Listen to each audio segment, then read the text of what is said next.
Hello. What is good? What is good? Welcome to another episode of Drag the Lake, the greatest midday morning show you ever fucking saw. I was cutting it close.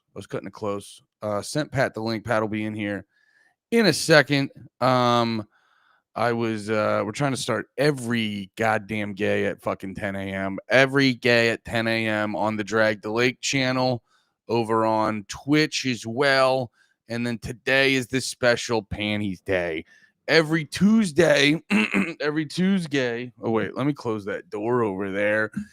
It's gonna be too loud for my beautiful wife.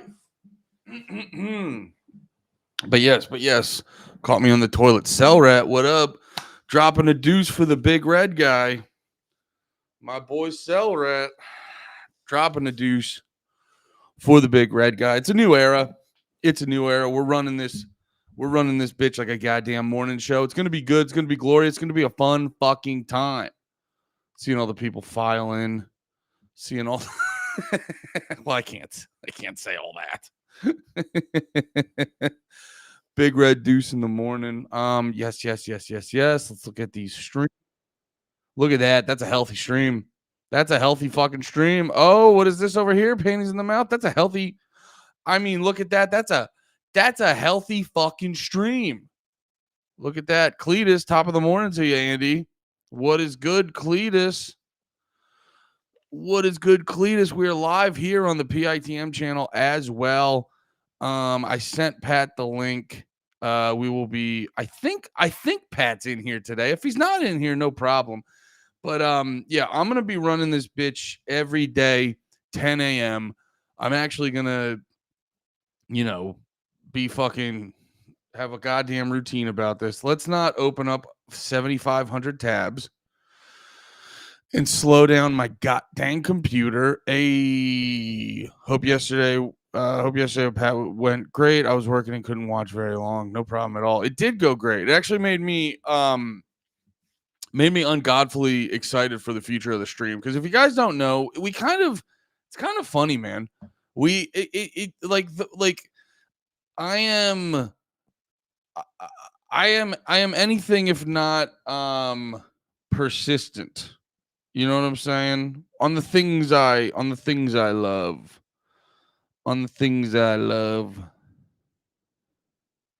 Here, wait, let me text Pat real quick, because I forget if he's hopping in today or not.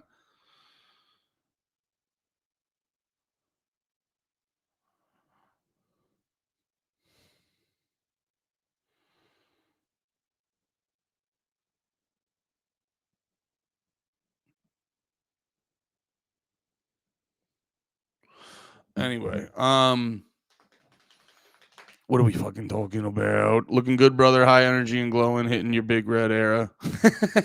Thank you, Cletus. I am actually working on being a little healthier and stuff. Not to, I'm still a pile of trash that wants my num-nums. Not like, you know what I mean? It's hard not to live that life as the red one.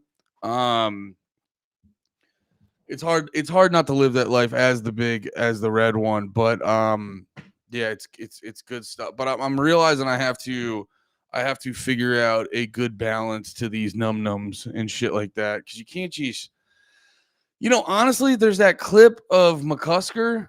I remember seeing it online. It's one of the best. It's one of the best clips. I get why they call him the shaman, because he has these moments of just like, oh god, like fucking write that down in cursive and save that forever. You know what I mean? He has a wait, what man, McCusker fun food. He has this clip where he's talking about, I think it's this, actually. I think this is the clip. I want to say this is the clip.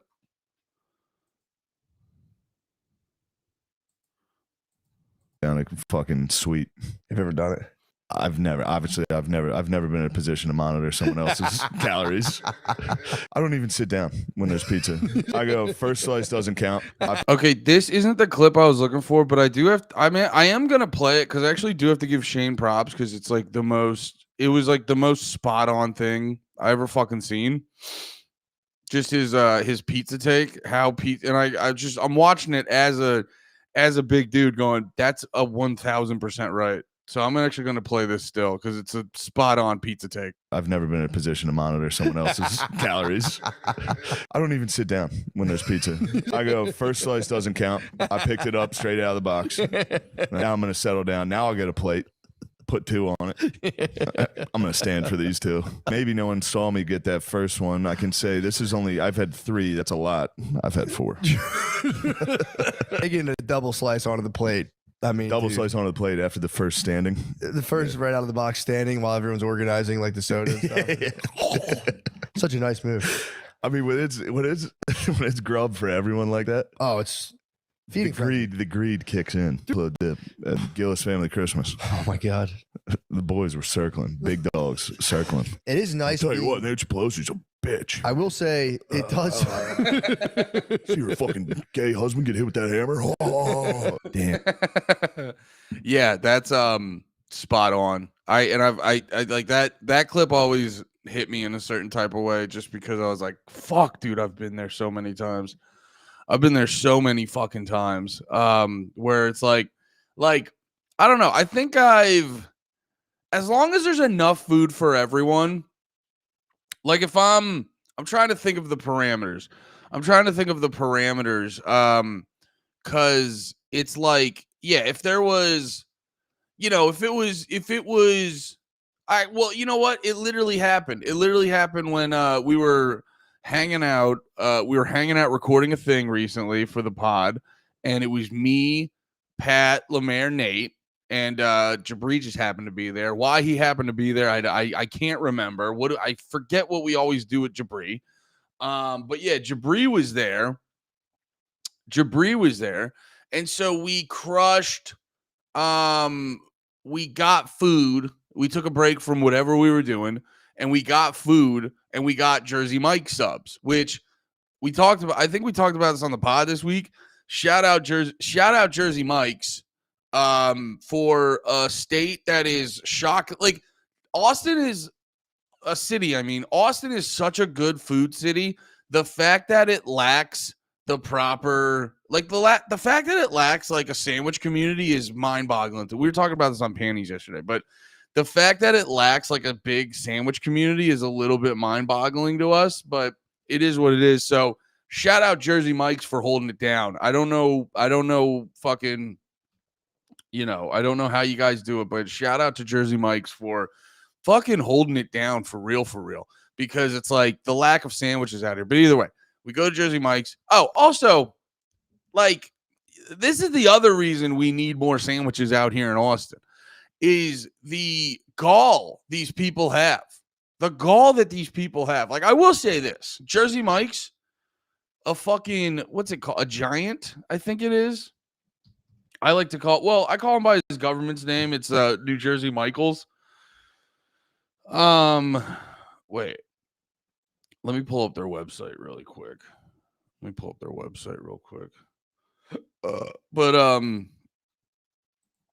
Yeah, if you go to menu, if you go to New Jersey Michaels, and you get the sandwich. Wait, can I order online? Yeah, let's order online. Guys, 8 minutes in, we're already pretending to order food. It's a Big Red in the morning. It's a drag the lake. It's drag the lake, brother. Oh, look at that. It also is going to give us some cookies. I mean, that's just a good joke, guys. I don't know what you guys want from me. And God damn it. What are the sizes? This is annoying. Just give me the goddamn sizes. I don't want to put in my fucking store. All right, select a store. All right. What's with the maps? What's with the fucking maps, Jersey Mike's? What's with the goddamn maps? Calm the fuck down, Jersey Mike's. Jesus Christ. All right, here we go. Sandwich order simulator. Yeah, that's what we play over here on Big Red in the morning. Or check. Fuck. We're consolidating all of our pods, and I can't remember what I'm doing. So yeah, the giant Okay. You know what? That's actually not crazy. Now that we were ordering off of the DoorDash app. We were ordering off the DoorDash app, and the giant sandwiches came out to like $21, which was kind of wild to me. But now that I'm seeing, it's like if I go pick it up, I mean, I will say, what is this horse shit? Why is bacon made of gold to these fucking people? It doesn't make any goddamn sense. What the fuck? I mean, I guess it's like 14 inches of bacon, I guess, is $3.25, but I don't know. I never got on board with the fact that it's like, it's like, oh, do you want, I could add $10 worth of vegetables and you're not going to upcharge me. But if I have one sliver of bacon, you're like, that's $37. You're like, go fuck yourself. Go fuck yourself in your dirty goddamn whore mouth, you pieces of shit. You Jersey Mike fucks. No, I'm kidding. No, Jersey Mike's rips. But anyway, so we get the Jersey Mikes. We get the fucking Jersey Mikes. There's, it's basically 5. I'm not even trying to shit on Nate. He's been struggling with his weight. He's not the sexy man he used to be. I just love making fun of Nate. No, but for real though, it's like, Nate ain't a big boy like us, and even Jabri lost a bunch of weight, but it's like it's big back behavior. It's like Lemaire said, it's big backtivity going on in there. There's some big backtivity happening in the Austin region, centralized in Pat George's apartment. There was some big back activity going on. So when you throw down 4, I want to say it was 14. It was a little bit longer than 14-inch, which now that I'm saying that out loud, I will say $17.95 for a little bit more than 14. Shout out to New Jersey Michaels. I really appreciate you guys. I will defend. Here's the thing. I'm not anti-corporation. You just got to be a good one. You just got to provide me something I need. And what Jersey Mike's is doing, New Jersey Michaels is doing for me down here in Austin, Texas, I'll storm the beaches of Normandy for him. You know what I'm saying? It's just, stop this whole thing where it's just like, what if we fuck their ass? And you're like, can I just get a good product? You're like, and an ass fucking? No. Just a good product. No. Just an ass fucking. Justin, what up, dog? Thank you, everyone, hopping in the chat. Come hang out with me today. Big Red in the morning. Well, fuck. I keep fucking this up because I'm solo and I don't know where Pat is. I thought Pat was supposed to be here. Oh, yeah. He always has computer troubles. He's probably fucking screaming at his computer right now. But it's okay. It's okay. 10 a.m. We're here on, Panties is a 1-day-a-week special. If you end up fucking liking this, come over to Drag the Lake. Drag the Lake, that's where everything's at. I'm going to change the links up in all the descriptions and stuff so you guys don't have to overthink it. I know y'all fucking hate that. And then over on the Twitch is Big Red in the morning. I might change that. To my name or Drag the Lake or something like that. But it's a process. We make decisions very immediately. And then we realize there's a bunch of things to shift. You realize there's a White House meeting happening right now. For what? What's it happening for? Send me a link, Toad. But anyway, so there's big activity happening in this apartment. It's 3 giant subs, 3 giant men, 2 medium-sized men with a giant appetite. Oh, they're doing Epstein shit? Oh, no, you're asking if they're doing Epstein shit. But anyway, and then, so when those sandwiches come out, you know what I want to do? I want to just take one and just fucking like I'm on auditioning for Brazzers. I just want to take every sandwich because that's my instinct. I just want to take every sandwich and I just want to go, oh, Riley Reed, you think you're good at this? Big Red's actually going to fucking body you, you dumb bitch. No disrespect to Miss Reed. That was just a comedic bit I was doing. She's, big fan. Anyway, so, but then I look around and I go, this ain't a pig out amount. Like if we rolled in, there's 5 of us. If we ordered 6 subs, fucking have at it. Because we're all going to get full before, like, everyone will get full and there'll still be plenty. There's still be plenty. Eat no matter how big our backs are, a whole one of these giants, fucking haymaker. You know what I mean? And honestly, we were smart too, because we know how fat we all are. And we made sure to not order too much, to not allow any of us to overeat. So we didn't necessarily consciously think of the math, but it actually worked out well. I think everyone had enough to have like 2.5 to 3 pieces. You know, they take the big sub, cut it into 4, and that's what you do. You hover, and you go, you know, is everyone good? Everyone good? Because I'm gonna get mine, but I really want everyone to get theirs. I want to get mine. Big Red wants to get his, but I got to make sure everyone gets theirs. And you look around, and you look, and you double check. Everyone gets theirs, and you go num num num num num num. But that's what I do then. That's what I do there. When I roll up to the party, because this is a whole fucking fake social construct that people have because they're afraid of looking like a fatty. And it's like, why? What's wrong? What's wrong? Oh, is it a crime to like delicious treats? Oh, are we not at a party? Is the theme not to drink and eat and be merry? And you're sitting over there. Oh, what? Oh, what? Oh, what? Because there's a mean girl in the corner making up rules, just making shit up. I'm supposed to not have the fun I want to have? Go fuck yourself. Go fuck yourself. If I want to drink 3 Miller Lights in the first half hour and then slowly drink beers because that gets me to a level I like to be at around people, I'll do that. If I want to throw 3 slices on the 3 slices on the plate and then balance cookies on top of that, I'll do that. You want to know why? Because we're at a party and there's enough for everyone. Go fuck yourself. So I get on board with what Shane said. Yeah, man.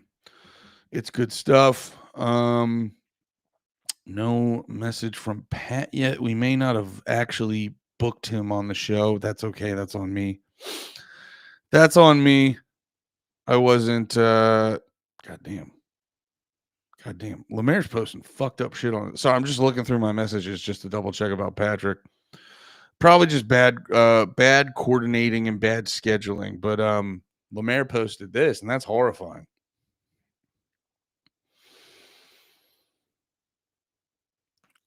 People are able to just not do stuff.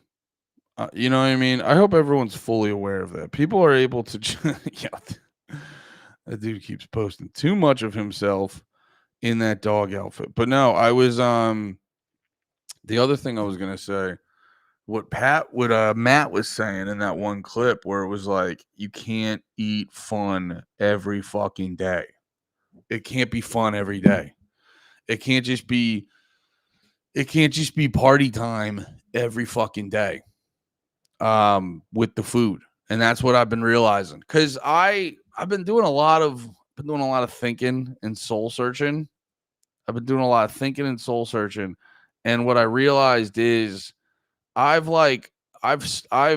trapped myself in like a mid-20s mentality, because I think that's kind of what I wanted. I think it's kind of like why I'm in this comedic space the way I want it, because it's just like, this is better for me and this is what I like.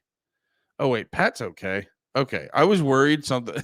Here's, by the way, this is if you're one of my good friends, I will have a very concerned if I'm not hearing back from you or something. This is why I don't like texting. I don't like texting because certain times I go, I need a response right away. Andy with the weave, and we're back. I can get a weave. I'll try that. Who gives a fuck?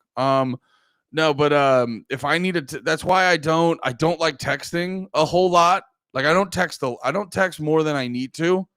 I don't like to have real conversations in text, because like, and it's because I'm a little kooky. You guys know how Big Red is. He's a little bit kooky. You guys know it's the Big Red special, kooky guy, silly guy. But no, the way I am with text messages, like if it's just goofing around, brother, you respond whenever you want. But if it's serious business, if it's real deal serious business, and I'm not like, I turn into a spaz if you're not getting back to me right away. And I know that's a me thing.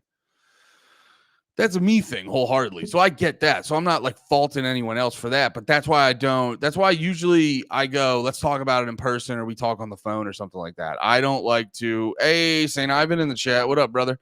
I don't like to talk real business via text because I don't know how it happens, but it happens every fucking time. Every fucking time.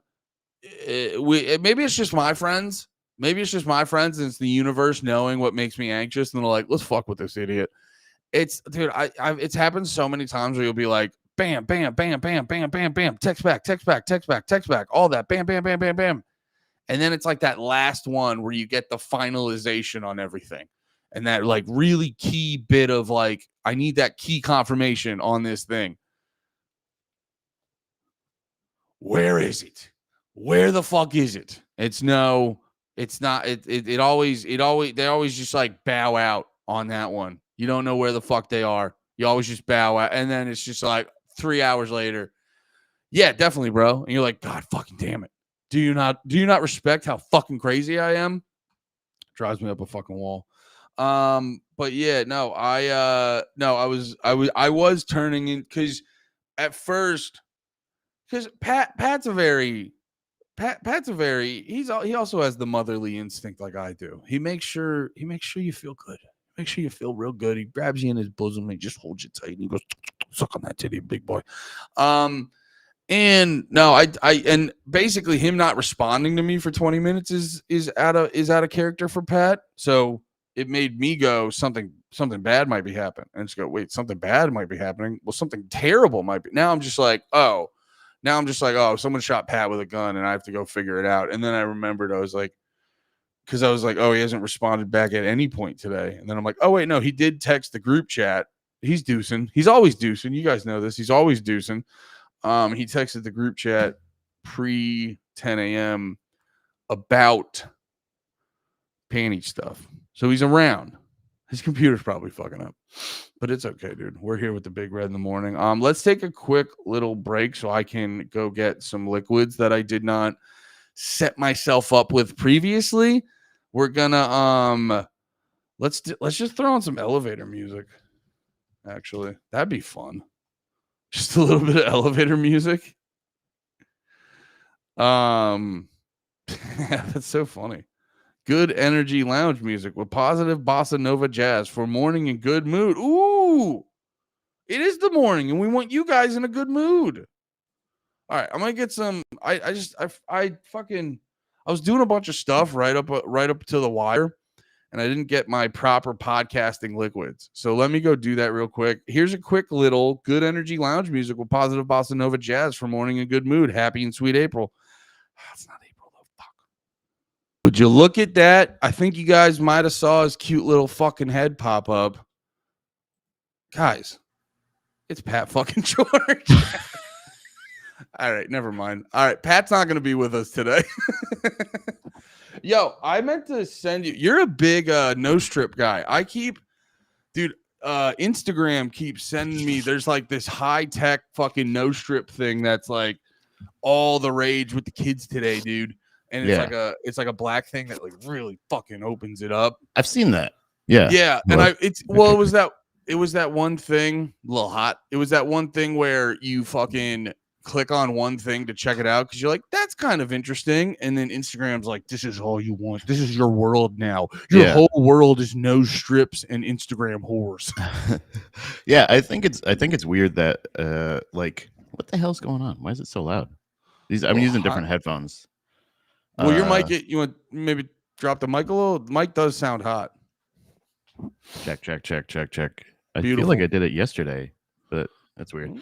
I can hear the inside of the room a lot better.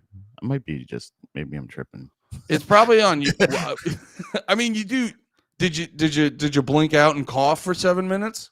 No, not yet. I mean, I had French toast and bacon. Well, that's actually. I mean, it's weird to hear. It's kind of crazy you're not coming to the podcast prepared. I'm prepared. I got my accoutrement. This is literally your job. Like I'm prepared.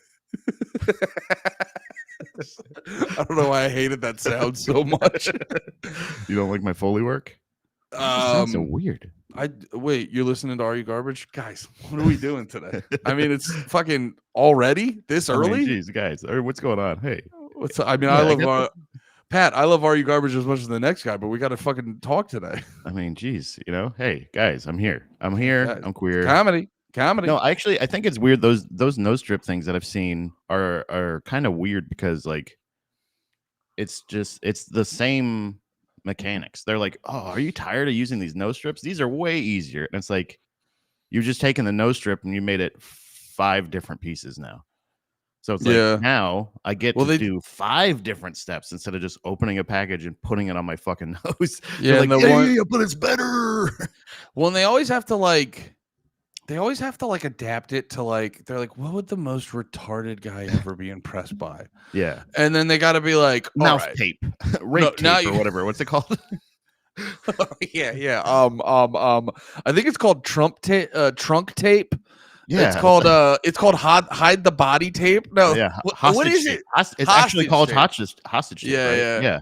Well, that's apparently, and I think it does look ridiculous, but I thought it feels like there's something to that where it like forces, because I think if you are, and I've experienced this. I think if you're mouth breathing all night, like I have woken up where I was like, I thought I was sick, and then I realized I just was mouth breathing all night. So I think there is something to the fact of like forcing yourself to breathe through your nose the whole time. I feel like it helps you. All right, Pat can't hear. All right, guys, I've never loved him. We're in a sexless man. Oh shit. Huh? Check. But I was double checking that's so funny. I was double checking the chat. St. Ivan, the Muzak I was playing whenever it cuts to Tom and the Boondocks. This is the song they use. Bobby Beansacks. Beansack. I heard you were talking to the boys at Skankfest. Also, someone kept going up to Nate and saying he was Lil Red from your stream, and I was like, I don't know who's Lil Red. I don't remember that. And then I asked Nate, what his username? I asked Nate, I go, did the guy tell you his username? And then Nate sent me a picture of the guy, and I go, well, it's on Twitch, so I don't know what anyone looks like. But yeah, no. That's what I was gonna say. Is the one ad they'll be like, this is level 1, and the guy will be like, okay, that's pretty cool, and then like try level 2, and they're like, oh wow, interesting, level 3, and they're like, I mean that might be it. I don't know if it could get better, and then it's like level 4, and they're like, I just saw God. Oh, that was like taking MDMT. I saw the elves. Yeah, I think. Oh, there we go. What the hell is going on with everything I have? There we go. Check. Hey. There. Gay. Secret gay thoughts. Oh, now it feels all better. Oh, now I can cheat on my wife and men. Hey guys. Yeah, the thing where they're like, it feels like I've never breathed before or anything like that. Like I don't understand the. Like it's like. Level 4 is full gaping. Staring into the eye of the abyss. just the gaping porn where it's just like, all right, we've opened this girl's butthole open. That's what you wanted, right? And you're like, I don't know. Level 5 is technically prolapse, I think. Yeah, eventually as everything starts spilling out. Level 5, they take out that fucking medical tool that like opens everything up. That's what they do to you. Like they just put the prongs in your nose and rip your fucking face open like Predator. Yeah. Predator, fucking vagina. He's got a vagina face. So he does have a vagina face. Oh my god, I hate. You okay, buddy? I don't know what's going on. Why it sounds so weird and tinny. You sound good on our end. If that makes you feel any better. Check. I turned it up a little. Hey. Whatever. I didn't know it was going to be that different with these headphones, but this is nuts. Those are your original headphones, though. Yeah, these are ones I used before. I like the inner ear monitor things. It doesn't mess my hair up. Yeah. Well, you said that to be a silly goose, but you do have lovely hair. You think so? I know. Do I think so? I know so. I mean, you did get rid of the mullet, and it was weird, and no one liked it. Yeah, nobody approved of the like every like. Just I love you, buddy, but everyone was mad about it. Yeah, I mean, there's nothing I can do. There's only so much hair I can grow. You know. Well, I mean, you can also just not cut it off and tell all your friends to go fuck themselves. yeah, I could. I mean, I guess I could do that, but Yeah. you know, it's morning time, and we're here in Austin, Texas, broadcasting live from. It would be so awesome if I just threw up right there. I mean, it would. I don't normally eat this early, so also I feel like I'm not like sluggish, but I'm just like I feel like. Oh, you ate all? Are you? That is actually a good. Are you? What's your eating patterns in the morning? Like how many troughs? No, I'm sorry. That was rude. It's ironic. No, it's ironic because I actually forget to eat. It's a dumb, not a fat. So like I'm fat. Really. It's so crazy that I'm like, why is it 3:30 in the afternoon? And I have a huge shaky. migraine. I feel shaky, tired, scared. It affects every aspect of my life. Why am I afraid of the outside? Legitimately, I wake up and I go, oh, you know what? I got my list of stuff that I want to do today. I want to try to get these things finished. And then I'll just sit here and just not even doom scroll, but just freeze and just go, why can't I function? It's because my brain's not working correctly. So I think I'm not used to my brain working somewhat correctly this early. This is funny because I think you're like tapping into a thing I've been thinking about because I've always just been like breakfast. Well, yeah, no, I've just been thinking about breakfast. No, I've always been like, I was like, why am I so retarded all the time? Yeah. You know what I mean? Like, I think it's that too. It's not that I'm like the biggest, dumbest idiot in the world, but I think I got stuff to say and I think I'm a worthwhile human being, but I just am retarded all the time. Yeah. And I go, why? What is that? And it's like, I think it's why like you, me, Nate and Lemaire, like we're all friends. We all get along. I think we like something just stopped for us at like 25. We're stunted. 25. I didn't even get that far. Yeah. It's in that ballpark of like 20 to 25. We all just kind of stopped. I was cemented in my stupid personality long before I could vote. You know what I mean? I feel like I'm easily teens, probably 17, 18. Yeah, I was thinking about it for me is like I think my modern version. Yeah, I mean honestly, maybe it's teens for me because but I didn't like to drink as much as I do now when I was a teenager. So that's why I always say like 23. 23 is when I realized I was like, oh yeah, I really like drinking. I got all my drinking out. I think that's the thing. I got all my drinking out when I was like 13. Earlier, maybe a little bit later. I started late. Well, not late, but I didn't get probably at the appropriate time. Yeah, I didn't start. No, the first time I really drank and got drunk was 16. Yeah, I was already. You know, it's really funny. I said this to Dom yesterday. I was like, I think it's crazy that texting. The fact that we got away from what was it called? What was it when the TC? Damn it, we just came up with the thing. T9 texting. The texting. Yeah, I was like, that's the best texting and driving method of all time. I said because I got my cell phone when I was 16, and I got my learner's permit and driver's license when I was 16. Yeah, learners when I was 15, and then I learned how to drive at the exact same time I learned how to text.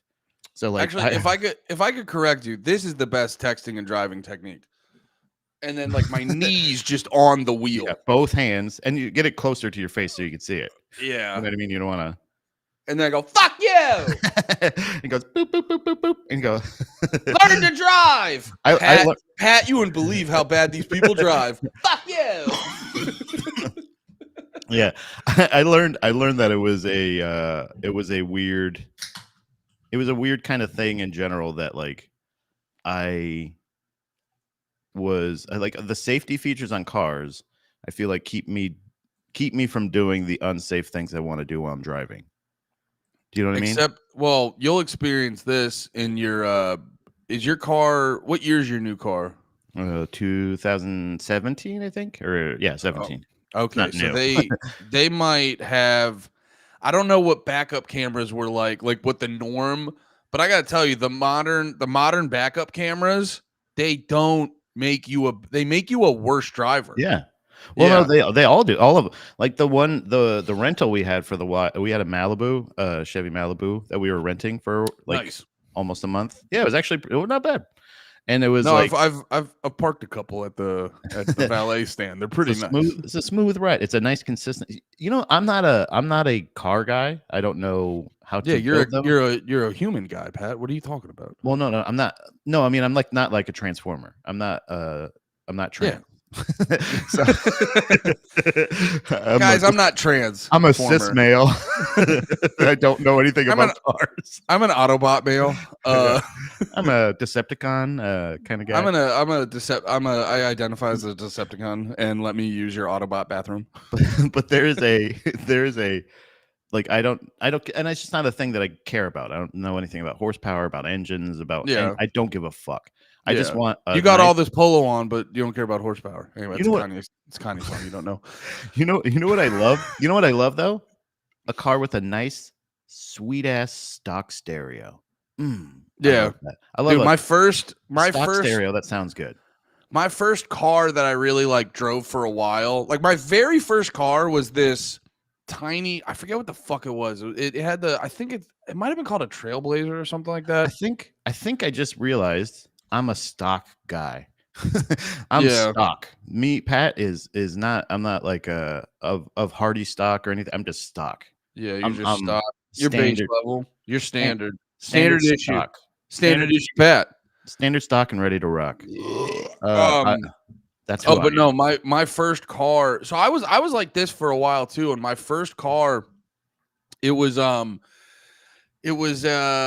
a tiny ass. It was one of those cars that they like technically call an SUV, and you're like, this is the same size as like a fucking 4-door sedan. But it was like, but they're like, no, it's thin and high, so it's an SUV now. And it was my grandmother's at the time. There we go. Sounds a lot better. Wait, talk again. Check. Hey, my name's Pat. Okay, turn the bass down just a tiny bit. Hey. That's perfect. Check. Boom, pow, pow. Boom, pow, pow. So no, it was my grandmother's car, and I drove it, and it was almost done when I got it. So I only drove it for a little bit. And then my mom actually hooked it up because she was like, I kind of want to get a new car. So she just let me have hers. And she had a Nissan Maxima that it had like Bose speakers standard. And it was a nice ride. So like my first car just had nice ass Bose speakers. So like my standard for the longest time was like smooth ride, nice speakers. And it's always kind of been that. And I've never been a big car guy. Until legitimately, dude, doing this valet shit, and I get to actually park really nice fucking cars. Yeah. And then it makes you sit there and you go, oh, god damn it. Cars are bullshit now, man. Yeah. It's crazy. Like because like, dude, it's actually because like if you get to drive the really nice cars, they have a lot of personality. But it makes you realize how standard cars are just the most boring, uninventive shit ever. Mm-hmm. And you'll see because that's the thing people forget. You'll see classic cars and you'll be like, oh my God, you're like, that was a standard car back in the day. That was just the car everyone had. And now it's just like I like we get Mazdas a lot because they're reliable and stuff. But sometimes I look around and I just go, there's nothing going on in here. There's nothing. Yeah. The no frills. Like I used to think for the longest time I would be, the audio fucking the cassette player. Like my thing was I don't mind getting an older car or a car that doesn't have like the best CD change. Like to me, the biggest fucking scam in the world was the CD changer in a car. Go on. Because it's a thing where you're like, yeah, you can just put all of your CDs in the trunk you know what I'm talking about? CD changer. Yeah, like a 6-disc changer. Yeah, it was like for the car, it just doesn't make any sense in my opinion. Because the thing is, if you have the CD insert thing, like you couldn't improve on, in my opinion, the CD player in a car. It's perfect. You have the little feeder thing right there. It's just a little slit in the radio. You don't have to change too much with the mechanics and the display and all that shit. But then when you add the fucking CD changer to the car, you have this whole big another thing. To me, when I was getting cars, and it's probably growing up in in the poverty. It could have been in your poor aura. my poor aura era, my poor era, which I'm still very firmly in. But like, I was gonna say, what's with all this past tense? well, I mean, when I would get a car, I would go like, it's okay, brother. I've joined you out of solidarity. But like I would go like, I don't want electric windows or mechanical window. What is it? Power windows. Power windows or power locks or anything, because that's just one more thing that's gonna break. I don't want this because it's an interesting. That's an interesting mindset. Again, this is very limiting. What? Very limiting. Yeah, and it is. We talked about it yesterday. You can be glass half empty Pat sometimes, and it's like I think that might be stemming from that possibly. But I do like the practicality of it, where it's just like, that's less shit for me to do. You're like a tech CEO who wears the same gray shirt every day. You're like, that's just one less. That's one less decision every day. Without the billions, I have the shitty gray shirt that I wear every day. Yeah, yeah. You don't have anything else to show for it. Are we recording, by the way? And you got Pat. I don't make those mistakes 4 times. I make them. No, and also you don't have a bunch of people to tell what to do and then to take credit for all their work. Yeah. I feel like the cars being like a standard, just regular ass car that just comes with like something even as simple as like CarPlay. I didn't realize how valuable CarPlay is, but even still, it's like it's a thing where it's like, it's not really needed. You don't really need too much. After you get the USB or the an auxiliary cable, to me, was like the next CD player thing. That was, you don't need much else than that. I gotta be honest. Hey, wife. Dom appearance. Thank you. What up, Dom? Brought us some more coffee. It's so funny because somebody actually brought up in the chat. I don't know if it was. I was like, "Is this Dom?" I was just like, and then I heard the coffee, the thing going off, and I was like, "Wait, what?" Look how excited he is now. Like, brother, how'd you know?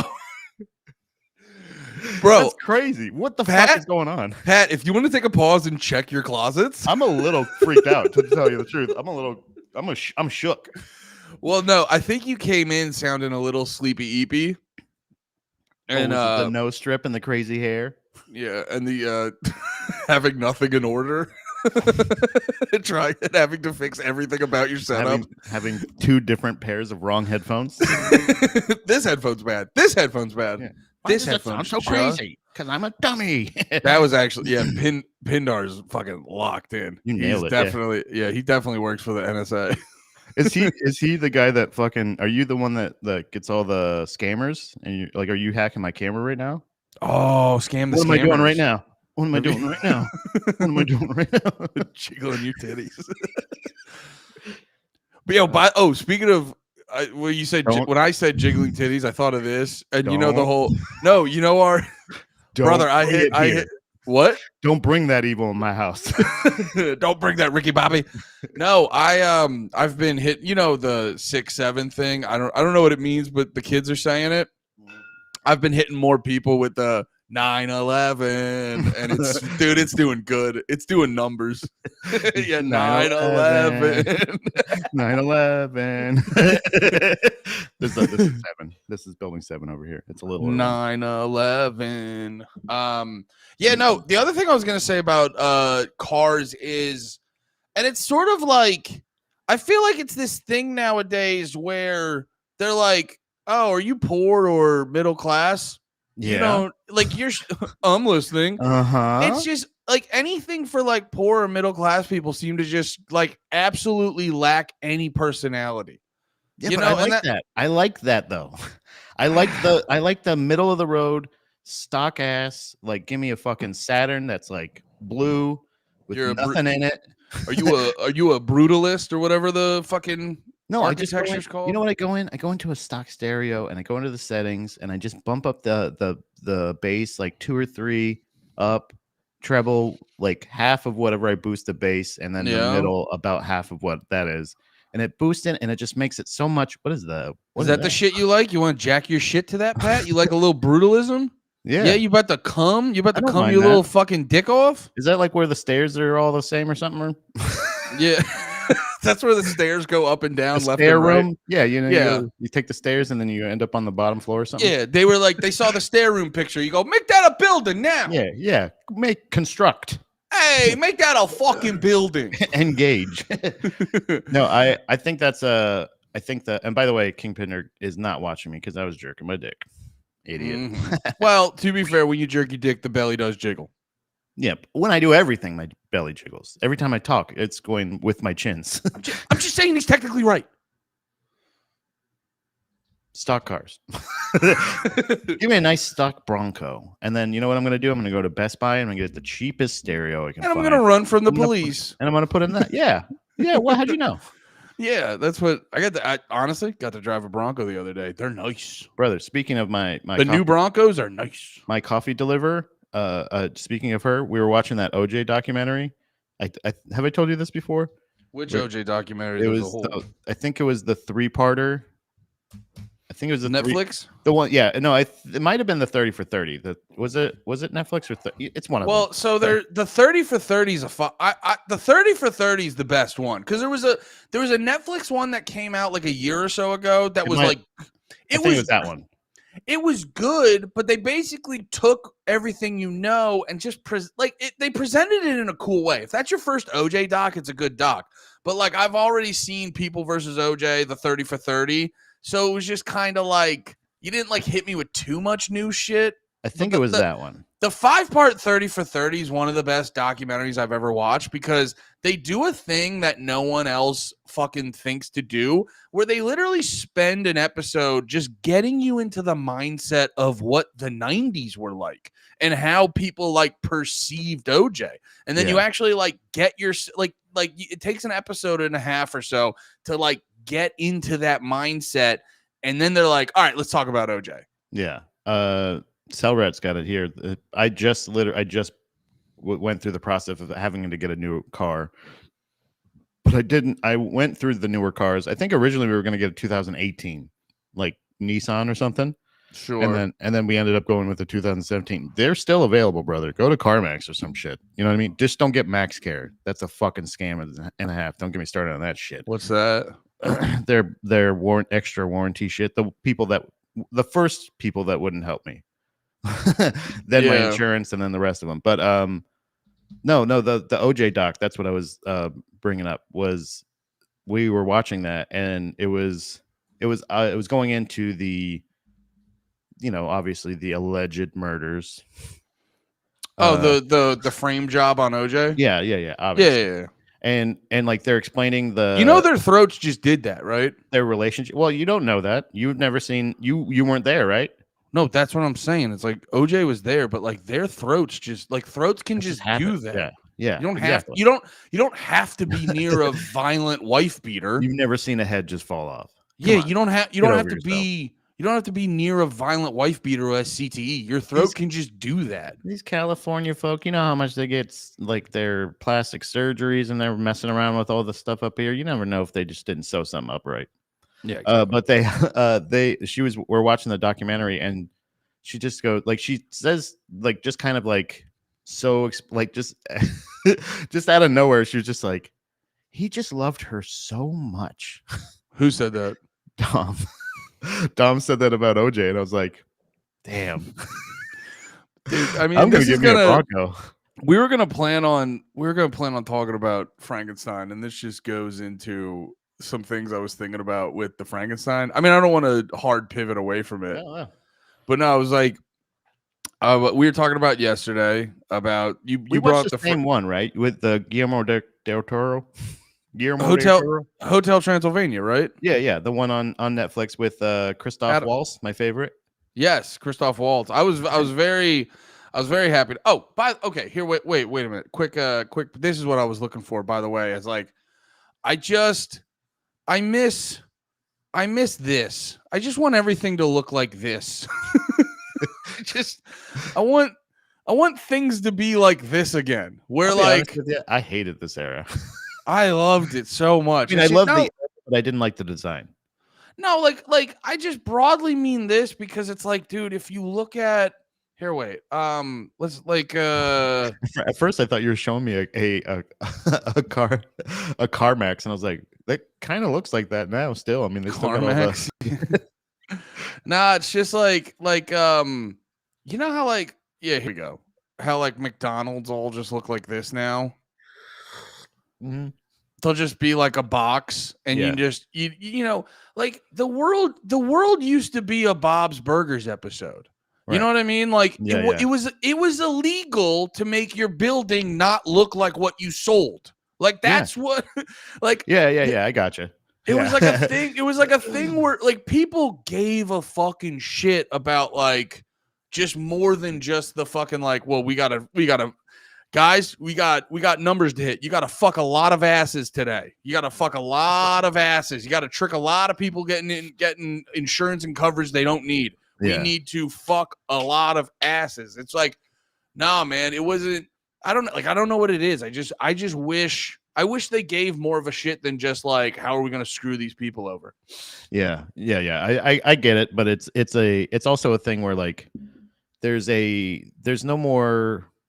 Yeah, I think that's a good way to put it. Whimsy, there's no more whimsy in it, or there's no more like pride in your product. I think that's what it is too. Like the fact that like you used to be like you were the pool guy, so you'd have a decoration of a pool on your sign, and then the pool would, and then you know what I mean, like.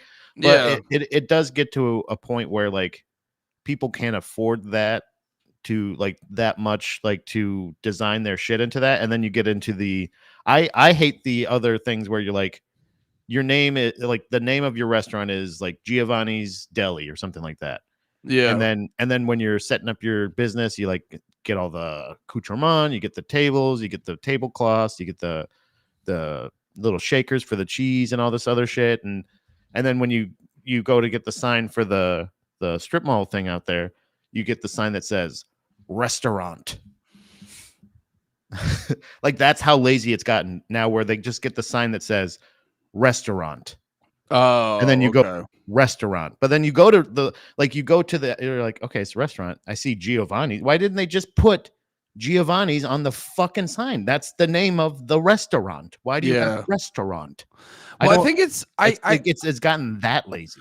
Well, no, I heard an interesting thing where this dude was talking about how like millennials always get shit from boomers for being like lazy and entitled, and it's like at times there's some validity to it, but also if you think about it, like millennials grew up through, or I always forget which pocket is which, because you find out that someone born in like 85 is technically a millennial, but that's not like what you think of when you think of millennial. You know what I mean? But like you take these kids these days. You can't just sit and listen to my goddamn point. You gotta make a whole. No, you gotta make people look at you. You can't. You know, sometimes, Pat, I want to be Beyonce. You sometimes saw me sharing the spotlight with Carmela. Sometimes you got to be fucking Kelly Rowland, dude, and you got a big fucking ego trip over here, dude. Huh? Thank you, Kelly. I want to be Cowboy. What's her fucking name? Cowboy Carter. I want to be Cowboy Carter, Pat. No. The fuck, I literally forget what I was fucking talking about. God damn it, I hate you. What was I talking about? I don't know. God damn it. That's why you got to be a goddamn co-host, you son of a bitch. You're talking about Cowboy Carter. No, literally. What was I guys, what was I talking about? God damn it. It'd be so funny. Everybody was like, we all got mind fucked by the cat. Yeah.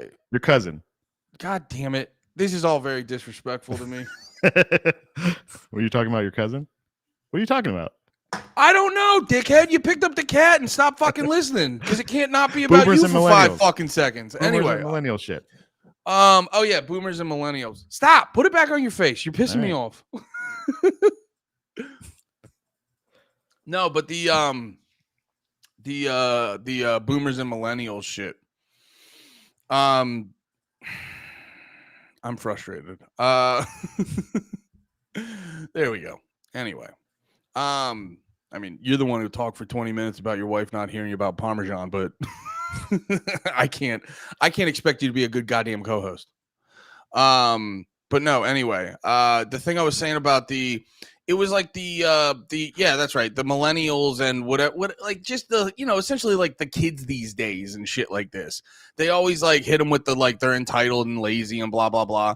But if you like think about it, you're like, dude, these kids who grew up with they grew up through like the '08 financial collapse, and they grew up with like, oh, hey, America needs some help. And they're like, nah, we're going to send some money to the military industrial complex. And it's like this thing where now these companies are getting big, and it's like, oh, we need to show profit. So we're doing mass layoffs every year around fucking holidays and stuff like that. So it's like this thing where like and then you mix that in with the fact that like, with any technology, like if you have any tech, whether it's like a cell phone or your computer, well, computers like you would fix or whatever, but most shit, they just go, we're just going to send you a new one. It's cheaper to just give you a new one than to actually fix anything. Everything feels very replaceable and very like, it might not even be here for that long. Why am I going to put that much effort into it? You know what I mean? Yeah. And I think that's why there's like it's like people are going to be like, why am I going to put that much fucking effort into it? It's going to be like, I might like the store might close down because the economy's shitty, or they might get rid of it. They might get a fucking new one or something like that. Yeah, it's just wasteful. It's wasteful, like in general, like that. Very disposable in most ways. Like I thought of that with like right before COVID, the main like through line or the main thing was like trying to stop plastic, non-reusable shit. Yeah, not plastic straws, plastic because plates, like covers, we were the problem, not the celebrities taking private jets all the time. But it was normal people were the problem, and it was that kind of that stuff where you're like, it used to be like the things you got, you would get repaired, or you would have them, serviced or anything like that. But then it gets to a point where it got so disposable, and then they're like, whoa, it's too disposable. Like I thought it was nuts when they started making disposable vapes and shit. That's crazy to me. It seems so much more wasteful, but in general, it kind of all is. It's always going to be, there's going to be an amount of waste. But I love recycling and reusing stuff coming from the poor stock. You know what I mean? Yeah. Where it's a thing where you're like, you have to make this thing last. You have no choice. Like that's the thing, is like, this is the thing you have. So make this thing work until and even still where I'd like get new shoes, but I'd be like, well, I don't want to start putting any wear on them yet. I'm going to wear these out until they're completely gone. Yeah. And it's like, that's that mindset that I have for everything. So like it really does kind of bother me in that sense, because there's no more like, I want to say identity, but like personality. Yeah. Product, anything nowadays. Like we were talking about wireless or Bluetooth earbuds yesterday, kind of thing of like, you can buy the $160 earbuds or something like that, or like $200 earbuds or whatever the fuck it is, or you can buy the $8 ones from Five Below. It doesn't matter. They're both like, when they don't work, they're useless. Yeah. Like when they stop working, then they're just hunks of like materials, and that's it. It's just there's nothing else you can do. You can't like get any more out of them. Dude, you know what's funny too? I was thinking about that. You just reminded me of like when there's another layer to it where you talk about headphones. I used to be a big AirPods guy. And then the fact that they would like break all the time and getting new ones was a hassle. Yeah. Where it's just this like, it's like, all right, you're already selling me a shitty product that's going to break quick. And now, because I have the like fucking warranty to just get new AirPods. Now, when I bring it in, I have to sit there for like a fucking hour to make sure. Like, and now I feel like a fucking criminal, because it feels like you're doing a fucking background check on me to make sure I'm not like lying to scam you guys with these fucking AirPods. When I did this was the funniest thing when we were just buying the car, because we had, when you finance, it's smart to get the gap insurance or gap coverage, essentially. That's what I hear from responsible adults. They say gap insurance is like the big thing you need. Yeah, and you usually can get it through the place that you're getting your loan through. Like they'll offer it to you. So like you said, like we said just recently, or in past shows and just in general, my car situation this year has been absolute dog shit. Like my car that we're financing gets fucked up with the transmission. The warranty company's not working with it, so it's completely useless since like March or May. Can I also just thoughts and prayers, brother? It has been like, dude, it was not funny on your end, not funny, but like just zoom out.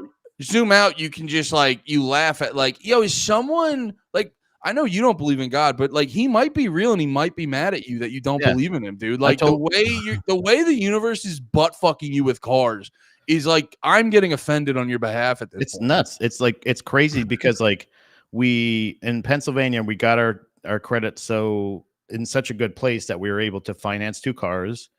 We were making regular payments on them. Everything was fine, perfect, whatever. We move here and then my car breaks down transmission wise. Well, it's unusable for the longest time. I'm still paying on it because like I have to figure out what can I do. Then my wife's car gets totaled like a month or so ago, however long ago it was. Oh, that was the one that just happened. Yeah. So we do, that's the issue. They were trying to get a new car and everything like that. And I was like, but luckily on both cars, well, like my car, we're able to take the negative equity and put it on the next car. So like that was okay. We were able to roll it over so we don't have a bunch of bullshit or we don't have to let that one go. And like then I have that on my record. So we roll over the negative equity and then the gap insurance takes care of the other car. Perfect, right? Well, when we're financing this new car that we have, they don't want to give us gap coverage because the negative equity has rolled over into this loan as well. So we have that plus the new car money. So they don't want to cover it because of past scams that people do roll over that negative equity and then get into an accident so that it's all completely covered. All of the debt goes away. And I was like, I told the guy, I was like, that's really smart. Like legitimately, I hadn't even thought of that. I just wanted it because I wanted to be responsible, but yes. I absolutely never even considered that. Wait, did you say that to his face? Yeah, absolutely. I also told him too, because he was like, and about MaxCare, I said, no. And he's like, well, they'll help you with anything. And I said, no, they won't. I said, I can tell you from experience, they won't help us with any of these situations. Do you hit him just tried it. Do you hit him with that like that salt? Like, I feel like you're sitting there hitting him with that like sharp politeness, but your politeness is also a little bit of a dagger. Yeah. I'm basically the dude. I'm Danny Trejo from Desperado. I'm just covered in knives, of daggers all over me. And I go, no, thanks. They actually don't help. And he's like, well, what about this? And I said, I'd really like you to stop asking me because they don't help. And I will never spend another. And I said, actually, is there anybody from MaxCare here now that I can speak to? And he goes, we have a phone number. And I said, of course you do. Because if any one of those motherfuckers shows their face around me, that's on site. Yeah. I'm going to have a word. I'm not going to harm them. I'm not threatening, but I am going to berate them with all my knife daggers out of here. Your daggers. Your verbal ones. Yeah. I go.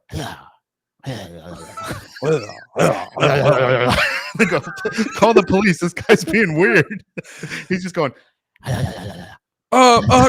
Sir, there's a it's just like 6 foot tall white man threatening us with blowjobs. I definitely, it's a weird situation in general, but I was like, that's a brilliant idea. And I can absolutely see why you are hesitant of that because I never considered it, but I'm thinking now that's a great idea. Yeah, man. That's just really smart in general, just to have, because that's the thing is, it doesn't matter if it's negative equity from this car and or negative equity from the new finance. I need help with both of them. It's like one of those things of like, I understand you don't want to pay it, but I also can't. So like either you give me the coverage or you still don't get the money. I don't know what to tell you. I don't Yeah, like you're it's one of almost those just things of like you can't really do anything to me anymore. I have nothing left. I mean, literally sue me, bro. Do you want Yeah, have fun. Have my fun with rental that. apartment? Yeah, have fun with that. Have fun taking all of my nothing I have. Mhm.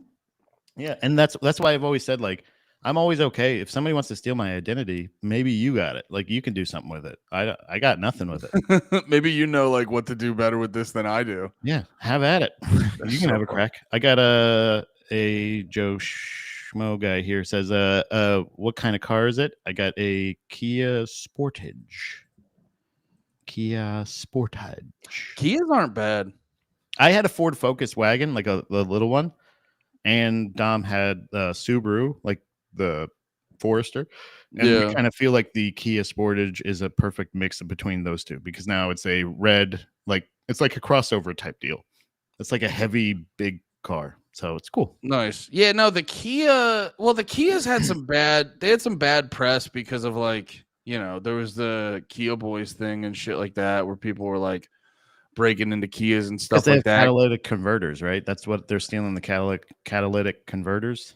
No, well, that was a big thing in that was a big thing in like I forget exactly when, like, during COVID and stuff like that.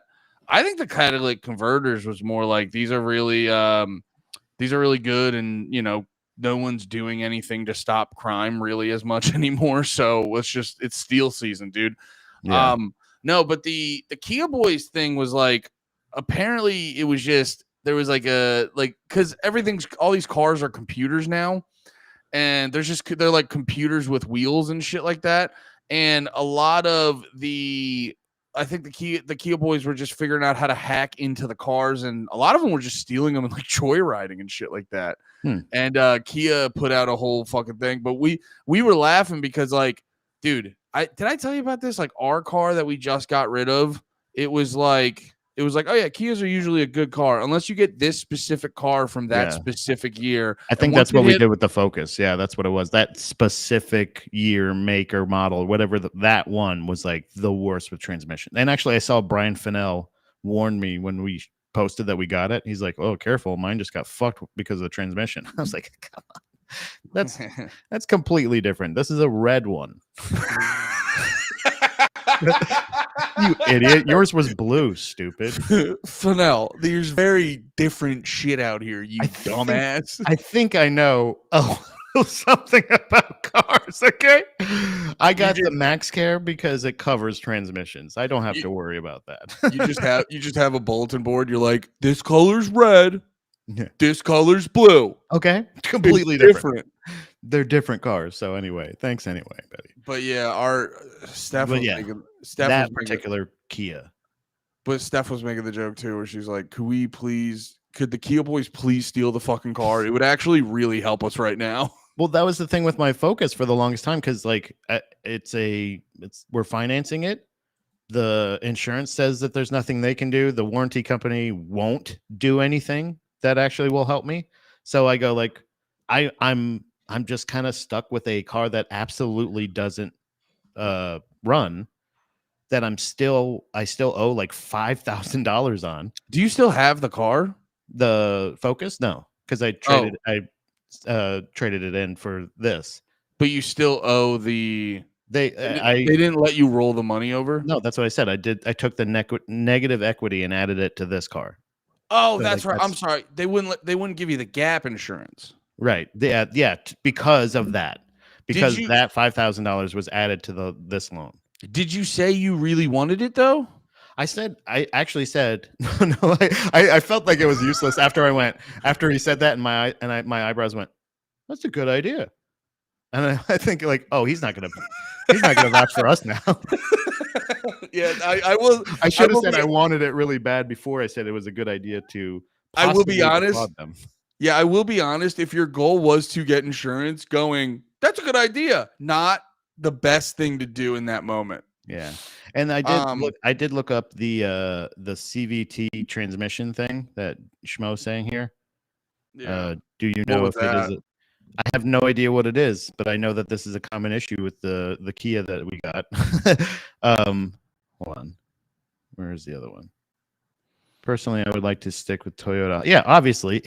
That's the thing. That's the thing with CarMax is we have to go to CarMax because we go, hey, we need a car. And they go, okay. Like that's literally it. Like it's like I told you, I'm not a guy that's like, I would like a 2023 blah blah blah. Like I haven't had that luxury up until this point, until the last cars. Like I said, the last two we got a credit fix, so we could go in there and say, this is the car we want. You know what I mean? But now it's like, but what it's been our whole life has always been like, what car can we get in? What do you got? You know what I mean? And they give us a list of cars that they will be willing to finance for us. And then we go out of that 4, we go, I guess this one. And it was mainly Kias. There was like a Kia Soul and a Kia Sportage. Yeah. This had the less miles, but they both had about the similar type of, kind of common more, issues, but not super worn. The 2017 Focus was, this happens with almost every one of these. Look out. And I was like, okay, cool. I'll get the extra coverage then because I'm smart. I'm going to get the coverage that covers this problem. And then when the coverage needed to be used, they were like, hey, this is a known issue. And I go, yeah, that's why I got the coverage. Because I knew that this was an issue too. So let's go ahead and they go, well, we're not going to fix it. And it's like, well, because you knew about it already, or what's the, and then, yeah. Yeah, I don't know. I don't want to relive that. No. I want to talk about it for 40 more minutes, actually. We got a whole show, Pat. No, no, it's just funny, like hearing you talk about all this stuff. I love to reference Dune. It just reminds me of like Dune or like how Game of Thrones was. I know you've only seen season 6. Mm-hmm. No, I saw the first episode of season 1. But like, if you watch more of Game of Thrones, it's a bunch of people being like, "Ooh, I'm going to talk to him like this," but he doesn't know that I'm backstabbing him, and the guy that knows I'm backstabbing him doesn't know I'm going to backstab him, and that's just what it feels like when you're trying to deal with insurance companies. Yeah, they don't. They specifically are good. Like I got sent an Allstate survey today, and they're like, how would you rate your service? And I was like, terrible. Poorly. And they're like, well, how on a scale of 1 to 10, how would you rate how much you consider they cared about you? And I said, less than 1, -1. Am I allowed to say 0? Nothing. There's absolutely at no point did I ever think that you actually give a shit about my service with you, how many I've paid you. Every time somebody, I was talking to this fucking idiot with Allstate, and she goes, "Oh, I'm really sorry." I said, "I need you to stop apologizing and just get to work, just like legitimately, because I know you don't care. Like I stop pretending to care. Please stop." Because they're just like, "Oh, I'm sorry," and I go, "I don't care. I know you don't care, so just move on." That's so funny. Yeah, that's like my biggest thing. It'd be like, I don't know. It's like I'm way more about like, yo, just be real about what's happening. You don't need to add this like nice little blanket over stuff to be like, no, it's actually like beautiful and pretty, and you're like, it's fine. I know this shit sucks ass. We don't have to pretend like something super duper magical is happening. Yeah, we're not friends. I didn't just call you. You're not my mom. You're not my brother, sister, we're not related. So you don't have to feign that you give a shit. You can say, I'm happy to hear you're okay. That's totally fine. But don't go like, oh, like you're wasting my time. Get to work. It's just I don't understand these businesses where it just feels like what do I give you money for? It doesn't feel like you're figuring out a way to like get this shit done. And also I gotta say this. It's like I don't like there is a thing now, and I completely understand it. I don't even fault people for it, but like, it feels like on a lot of customer service places, like anywhere where you're just interacting with people at a business, like it just feels like no one cares anymore. But it's justified. It's justified. But it's like I do think there is. Oh man, What? Sorry, you just reminded me. When we went into Verizon, do you remember? Okay, so this is the perfect example. This is not even a Mandela effect, but this is just to show, like in real time, because I think most of the bros in the chat and most of the bros on the stream here are all in our mid to late 30s, right? Roughly. I would say it's early 20s to mid 40s is the probably broad demo of the boys. Right. So in real time, we all kind of dealt with like the cell phone, like advancements over the, like getting cell phone contracts to some we- degree. So whether it's no cell phone to smartphones now or shitty phone to contracts, going into the cell phone store and actually like talking to the guy, or even calling customer service and being like, hey, remember when you used to be able to go like, hey, my bill's like nuts, what's going on here? And like they would go like, oh, you have this. And even if stuff had changed or morphed over time, by the end of the conversation they can go like, oh yeah, we lowered your bill by like $50, and you know, you have better service now, like we give you unlimited and all this other stuff. Because if you don't up your service, if you don't change your thing as they change it, as they change their services, they're not going to update you on it. So if you're paying, you know, $100 a month for, you know, however much service, and then they come up with a new plan, they're not just going to bump you up. You have to ask for it. But that's used to be all it was. So we went into Verizon because remember I was telling you we're paying like over $300 for our fucking phone bill. Oh yeah, like, this is insane. What's going on? Was this recent? Yeah. Okay. Yeah. So that's what I'm saying. We went into the Verizon store and we're like, hey, Verizon, what's going on here? This is nuts. And the guy's like, yeah, you are. Let me just change a couple things. And while he's doing kind of nothing with our account, he's also like pressuring us. And I'm telling you, it felt like we were in a timeshare fucking seminar. And this guy was going like, you guys, what kind of internet you have? And I was like, we have AT&T, but we're happy with it. We're not going to change. And he's like, oh, really? Huh? And he's like, hey, could you give me that modem? Blah, blah, blah. And like the one of his friends goes off and to get the thing. And he's talking to us again. He's like, yeah, because we have like the highest speeds right now. And if we just add it to your plan now, it's only going to be an extra $10. So like, how much are you paying for internet right now? I was just like, we want to pay less. We're coming here to pay less money. I was just going to say that. Less money on our account is what we're telling you. Yeah, I was just going to say that. I was like, you're actively in there to go like, hey, we need to save money. And he's going, would you like to spend more money? And they're only upselling us. Upselling us on something we're not asking for. Yeah. We don't even have service.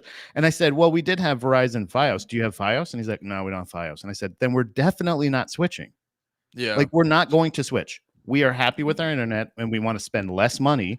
Well, so, and at the end of it, he changed it to where it was $10 less a month. And I told Dom when we got in the car, I said, we're going to go to like Mint Mobile. We're not doing this anymore. Well, also too, a lot of those smaller, I'm not like deep into the fucking cell phone game, but I'm pretty sure a lot of those smaller companies are just on the bigger companies' towers. They use the same thing, and they just basically you don't have to go in and talk to that stupid dickhead that's going to do nothing. He brought a fucking modem out and he kept asking us about it. And I told him, no, we're not getting the internet, bro. I'm glad you brought that up because that was kind of gets to what I was like trying to get to earlier, but I was just kind of like talking in circles because I couldn't find the right words. But like, it's that thing where you're sitting here with a human being in front of you and like giving you clear requests on what they need you to help them with. Right. And all they're doing, and you see it in all these different businesses, all they're doing is like,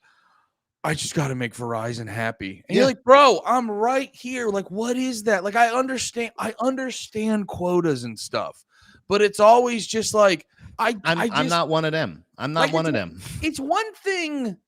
Like, I'm trying to think, because I've never really worked a job that was like a small business. I've always worked like big corporations, but like even my last job when I worked for Whitecap in that warehouse, I would definitely like, you know, you work with the same people forever and you got your crew and you look out for your boys.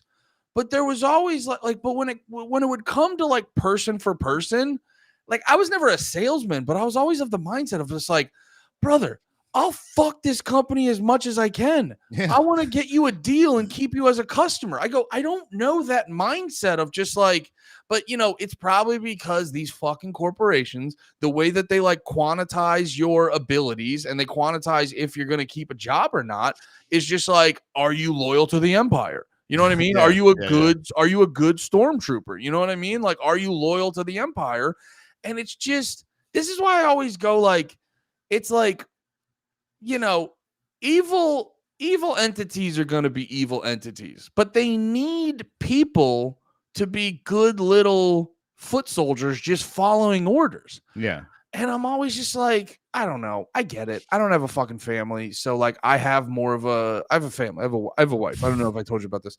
I do have a family. I have 2 beautiful little cats. But no, I don't have like fucking kids. So I have more freedom than like a family man and shit like that.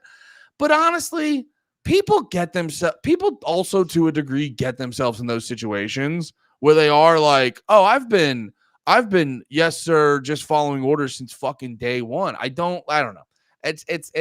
I don't understand the I'm gonna look out for this vague monolith over the physical human being in front of me right now. I do not understand that. Well, it's like we were talking about what happened at that festival this past weekend. You know what I mean? Like, what are you doing? You think that what you're doing to please the empire is going to help you at all? And it's not actually just you betraying like another human person. Do you know what I'm talking about? I don't know. You talking about like, remember the security guy we were talking about at the festival this weekend? Yeah, we don't have to. Yeah, that's why I vagued it up. That's what I'm saying. But I'm saying that's the same idea of this thing of like, what do you think you're doing by doing that? Do you know what I mean? Yeah. Like, what do you like? Yeah. You think that they give a fuck? That you think this is going to help your cause? If you say like, well, I mean, sure, I could lower your plan, but like, what are you going to do about internet? I'm just really concerned about your internet, man. Like, I want to make sure that your internet. Yeah, and it's like, oh, but stop like putting it as you care about me, and stop putting it as you like really just want to help me. I know what this is. I'm an adult. I see the grift. I'm telling you, I noticed the grift, and I'm telling you, stand down. Well, and then it's also I'm telling you to stand down, and then you continue to upsell me. You're making me feel like you think I'm an asshole. And now I'm going to fucking talk to you like a piece of shit. And I'm going to go, no. And I'm going to do it really loud. So everybody around me, when you asked me about MaxCare at CarMax, I started going, no, they don't help at all, actually. And I just raised my voice and I started explaining everything that happened to me so everyone around me could hear. Because that's the thing is like, if you're going to keep pushing, I'm going to tell you exactly why it's a no. Yeah. And I'm going to tell everybody that it's a no now. Now I'm going to fuck all your sales. Do you want me to do that? Well, the other thing that also makes me laugh too is like people get so scared, and maybe I've cultivated this mindset because every job I've had, it's been very easy. It's been a very easy job to replace. Right. But even at like Verizon, you're like, no, you don't understand. I have to. Anyway, sorry. Yo, you know you love me, Jeff. You fucking dirty little bitch. You know you're my biggest fan. You fucking little bitch. I've been seeing your goddamn love notes you've been sending me. You can just tell me you love me, you little pussy. Anyway, I'm not reading comments. No. It's this thing of just like, no. But here's the thing. I have to do whatever Verizon Wireless says. How could I possibly find another $50,000 a year job? You're like, yeah, just. And now I will say this though, like, and this is where I think like the fucking, you know, the Illuminati controlling everything comes into play. Like they do make it harder for you to just go to a new shitty job and stuff. So it's like these people who are already going to be weak, you've now created a society that's made them weaker, where it is like, they're like, yeah, I have all my stuff and I couldn't possibly lose my $50K a year job and find a different one. You know what I'm saying? You're like, yeah, I don't know, man. Like, I don't know. I'm not trying to say like I'm more noble than fucking anyone else, but I've always just had that thing in me where I'm just like, yeah, I don't know, man. I'll fucking do what I got to do to not get fucking fired. But there's certain things where I was like, yeah, I'm not going to be a fucking scumbag just because I'm worried about losing this job. You know what I mean? Yeah. Every time that when I was working at like Hollywood or like, this is a very low side of this. Obviously, it's not like, well, no, it's actually about the same. It's customer service. It's fucking working for a corporation or whatever. But if somebody came up with late fees and they're like, "Oh shit, I have late fees," and I'm like, "Oh yeah, it won't let me rent to you until something's done with the late fees," and they're like, "Oh, I didn't even. Oh, I'm sorry, I didn't." And like, I did it on a case by case basis. Like it was Judge Pat at that point. Like it was, you know what I mean? Like it was a thing where like if I knew that this person was just specifically lying, like I know, like they don't recognize that's the thing that always pissed me off about customer service was like they just expected you to forget them. And it's like a thing of like, this is my job. So I recognize people that come in here on a regular basis. So like if they're just like, oh yeah, no, I didn't do that. No, the last guy told me. I was like, I was the fucking last guy. So in my head, when they go, last guy told me this, I go, oh, you're a liar. So I just go, yeah, your late fees are gonna stay. But if somebody else came up and they're like, I want to give your company more money. And I'm like, well, you already gave us the money for the last rentals. They're trying to charge you double for them because you turned them in however late. Yeah. And also, I know for a fact, and everybody knows, the people that work at movie stores were usually human beings. So they would be late to work sometimes. They would do things late. Sometimes things were late. So, like, I would just go and just wipe the things because that's the thing is it's not worth it to me. And now considering that Hollywood and Blockbuster are both closed, I don't think it was because of how many excused late fees I was doing, but it was one of those things of like in your meetings and now these things of they're like, you got to stop with all the free things. You got to stop excusing this. You got to make sure we're upselling. And I'm like, I'm not doing it. You guys make the money. I'm here to control the physical money. Well, that was always, you know what I mean? I'm here to keep track of that shit. Well, kind of what you're saying right now is very similar to what I've always said is just like, bro, every shitty job, they don't treat their workers like they're real people. Because they always go like, it starts in the fucking interview. Yeah. It goes, why do you want this job? Money.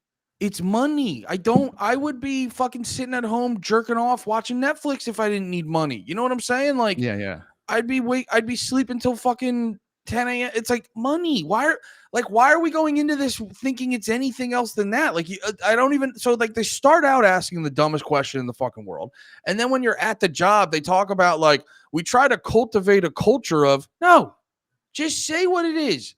Get the shit done, do it right, earn your paycheck. That's all it fucking is. And it's like, if more jobs just approached it, just being like, hey guys, I know this sucks ass, but if we just keep our heads down and get the fucking work done, maybe we'll get off a little bit early today, or maybe, you know, it'll be more chill. You know what I mean? We can, if they just talk to you like real fucking human beings, but they just go about it in this fucking way that just goes like, have you not met a person? Is this whole company staffed by fucking aliens that just learned about humans 3 weeks ago? Yeah. It's all very frustrating. This is a good point. Type of person that wakes up in the morning and wanting to do aggressive sales pitches are generally terrible people. I'd say so, but I think they're definitely disconnected people. He continues here. I mean, a job is a job, and you got to do what you got to do to survive. But at the same time, people should have integrity. I think he means integrity. Yeah, that's what he said here.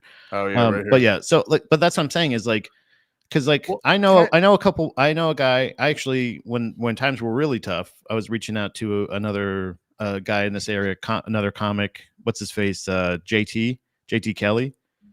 And he, which by the way, his with that video he just put out, the Black Israelites, it's one of the, I played it on stream like a week or two ago whenever he put it out. It's one of the funniest things I've watched in a while. He infiltrated the Black Israelites. It's hilarious. But JT, well, I was really proud of the stream. I put up his YouTube and I checked the next day and there was like 5 to 10 new subscribers on his YouTube. I was like, we did that, brothers. Yeah. But yeah, no, he rolled. JT Kelly, I infiltrated a hate group. It's one of the funniest videos I've seen in a while. But he does sales, like I would say, I guess it's telemarketing, but he does this, it's for like specifically for like, there's like different products, but most of it's like for like construction people. It's like it's products for small businesses, like a system or something like that. And he's like, but he makes pretty fucking good money.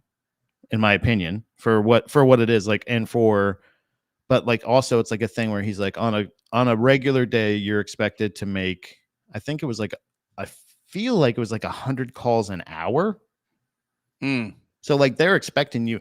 It's a numbers game. They're just doing that, and like there's a whole Yeah, with an script and industry this like whole thing. Yeah, with an industry like that, it's a huge. Wait, but 100 calls an hour? That's crazy. I feel like that's maybe I'm crazy. I don't know, but like it was like Yeah, it's you have to probably dial 100 times like that. Like well, you, if you're not making a sale, like if you make a sale, obviously they're like, yeah, you're busy. You know what I oh, mean? But 'cause I was like gonna if, say that feels like Lily Phillips numbers, where she's like, "I'm gonna do 1,000. I'm gonna have sex 1,000 times a day." I go, I don't think it's logistically possible, sweetheart. yeah. So like same idea. Yeah. Like she's like, so he does something similar to that. And I was like, I looked into it and I was like, I just couldn't do it, but it wasn't because like in his scenario, like he even explained it to me. He's like, he was able to function, like talk to me on the phone at the same time that he was working to show me like what it was like. I was like, could I just like kind of shadow you for a little bit and see? And I was like, I can't do it. Well, that's the But thing you know too. what I mean? A Like lot of that stuff too is like it all comes down to personality. Where you're saying like, because I was thinking about it too, where I don't know if I don't know if you check out what the commies and socialists are doing, but they're always like they love to praise Mao because Mao said some shit about landlords and stuff like that, Mhm. and it's always just like it goes back to the thing where it's like people are like this type of person is bad, and I go, no, the bad version of those people are bad. Because it's like, even with, I've rented my whole life, and I've rented from cool people and I've rented from really shitty people. And it's Yeah. like, it's not inherently in the actual, because it's like, it's a service at the end of the day. It's like, hey, do you need somewhere to live? Do you not have enough money to buy it? Yeah. Well, hey, we have this fun thing called, but it's like, and that even comes down with the salesman. Cause it's like, I get what the comment was saying earlier. Yeah, with the hot take earlier, with the person wakes up, aggressive sales pitches. It's like, I mean, dude, when I need something more than just like a fucking t-shirt from Walmart or something, I need a salesman who knows the product better than me. Yeah. Like when we went to get our Mazda, wherever the fuck it was here in Austin, I thought the people helping us like maybe they're just the best actors in Austin, but I felt like they were trying to be real with us about it. You know what I mean? Like I did actually, dude, we walked in, the dude running the show had neck tattoos. And I was like, actually, you know what? I kind of like that. Yeah. I actually kind of like that in the modern context of like, oh, it feels like, oh, if you guys allow neck tattoos, you might actually act like real people today. Well, it just shows that you're not. It used to be, and like for the longest time in the workforce, and at my job where I was like driving a truck and delivering like medical beds. Do you know what I'm saying? Like where it's like I'm literally a delivery driver, and they're like, well, you got to make sure you wear long sleeves to cover your tattoos and make sure your hair doesn't touch your collar and like trim up. And it's like, brother, what are you talking about? Nobody is looking at me. You know what I mean? Like I am just I am a tool bringing in another thing. Like stop pretending like I am an extension of the company, because like, guess what? When bonus time comes, I'm no longer an extension of the company. I am you're a delivery driver. We gave you your $100 Walmart card. What are you talking about? We gave you your gift card this year. You know what I fucking think that is? I think it's the fact that like people like us who can, walk and chew gum at the same time in, Powderhead, Rubber Belly, all that shit. Like people like us who can do that, we're not the ones who like, we look at like a managerial role in a job like that and we go, oh, that looks awful. That looks like a suck ass time. And it's the people who see that and go like, oh, I could do that perfectly. They're the people who go, I need a clear set of rules so I can follow those rules and I can make sure everyone else follows those rules and da-da-da. Because in actuality, it's like, brother, your job, you were saying, I'm delivering medical supplies. The fuck what does it matter what's on my arms? Yeah, nobody gives a shit. Did it get to the fucking location or not? And I'm in Florida, for fuck's sake. Like I have to wear long pants and long sleeves in my delivery driver truck. That's the problem. Is it's like it's the one-dimensional people make it to middle management, and they run everyone who can they're in charge of a bunch of people who are actually able to think outside the box. Yeah, and that's I think is a big problem. I wanted to go back to your Hollywood video thing too. because you were also reminding me where I do hate the like when I hear someone say like it's policy, I go, I mean, I don't know if you deserve to live with other humans. Yeah. Like, Yeah, you're just telling me what the rule is. I understand what the rule is. yeah, But we're like, both living in 3 dimensions in a real life world here. yeah, What are we gonna do here? What Yeah. decision will you make? But people act like they're like, no, you need to make strict standards because you just can't, you can't figure out the context of the situation and just apply what makes sense there. I go, no, that's better. Yeah. Like, that's better. Yeah, it might take a little bit more time on each interaction, but I go, we're gonna avoid a lot of just bullshit in this world if we fucking do that. It's like, I remember, did I tell you the one time? It's funny. I'm not one to like sit on the phone with customer service. I will take the L just to not deal with it. But dude, it was like I was just in, I'm doing fucking Instacart, and every time I'm doing Instacart, I don't want to be doing Instacart. So I'm already frustrated, and dude, it was Valentine's Day. It was 3 p.m. on Valentine's Day. I'm doing a double order. So you get 2 at the same time, drop off the one, go to the next one. Mm-hmm. And the customer is like trying to get me to get flowers for her mom on Valentine's Day, which she desperately needs. But I'm trying to let her know, hey, dumb bitch, it's 3 p.m. on Valentine's Day. That cheap $20 flower offer is not here at the H-E-B in Round Rock. Right. So like, I'm trying to tell her that.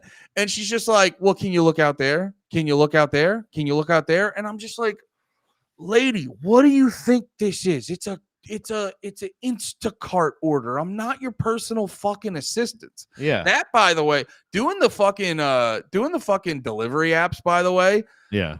Brother, people think they're good people. I go, no, you just haven't had power yet.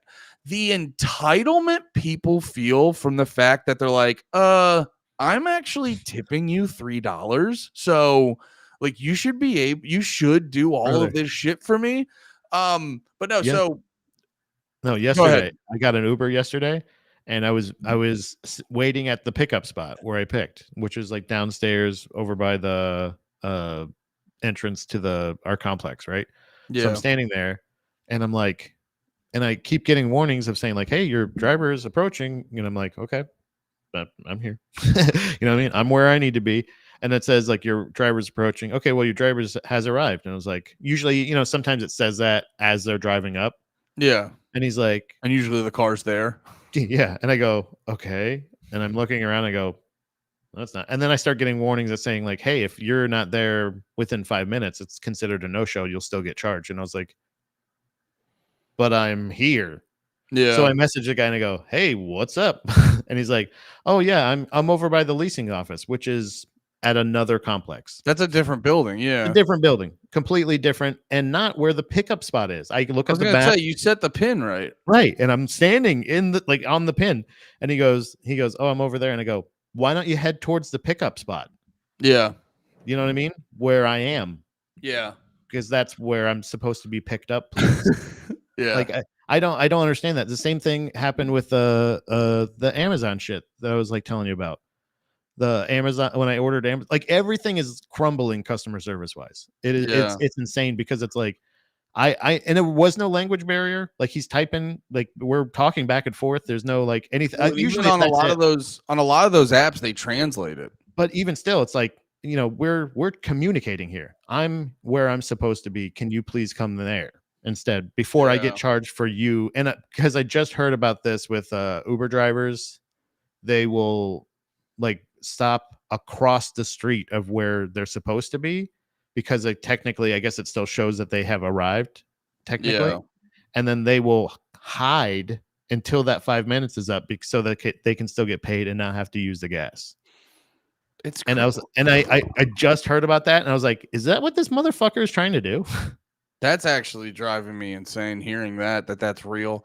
Well, so I was humans are acting like that. That's nuts. Sorry. Yeah, that's nuts. No, but yeah, mine was honestly a little bit of the flip side where it's like I'm not because it's like, dude, I even tried to like make jokes on, me, I'm a TikToker influencer, big deal on TikTok.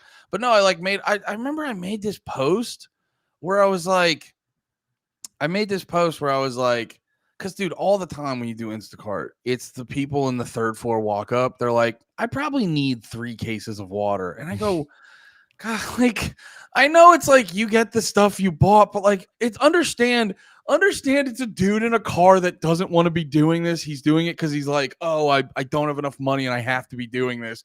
And now you're just like, okay, now walk up and down my third floor, walk up 3 fucking times, and here's your $3 tip. It's like, Yeah. so I made a joke being like, hey, if you're getting stuff on a delivery app and you live on a 3-4 walk up, maybe skip the case of water or something like that. It said something like that. I get it. The music I picked in the video so it would hit more people. It gave it a little bit of a cunty context, sure, but like, dude, the comments I got on that video of people just being like, you chose to do the job, you have to do the work, and I go, and it was just that over and over and over again, and I go, I was like, do we not? Is it just like that's your job? You have to do this, or can we just be nice people? Like, you know, the whole thing where if you go to a restaurant and they close in 15 minutes, you don't sit down with a bunch of people. Right. The most you do is get a quick takeout order. It's like you know how that's the thing. So it's like, know that there's a human there. So you know how you don't want to bring 3 cases of water up here? They also don't want to do. It's like, it's a guy. Yeah. So, but no. And then, that was like the thing going back to the Valentine's Day thing. It's like this lady's just being like, can you check? Can you check? Can you check? And I just want to be like, can you spend $40 on your fucking mom? Yeah. Like, you fucking shitty daughter, you dumb bitch. Yeah. And then, dude, it got to, I was being, you know me, I love being over accommodating until I get resentful. And I did that. And then eventually I go, ma'am, I was like, I got to tell you, there's nothing here you're going to look for. I'm not going to look anymore for these flowers. And she goes, cancel my whole order. I go, okay, so rather than, she's like, I'll just go pick it up later. And I'm like, okay, so rather than getting $40 flowers right now, you'll wait till what? After work at 6 p.m. when there's nothing? I go, when there is nothing. Yeah, not even the 40s.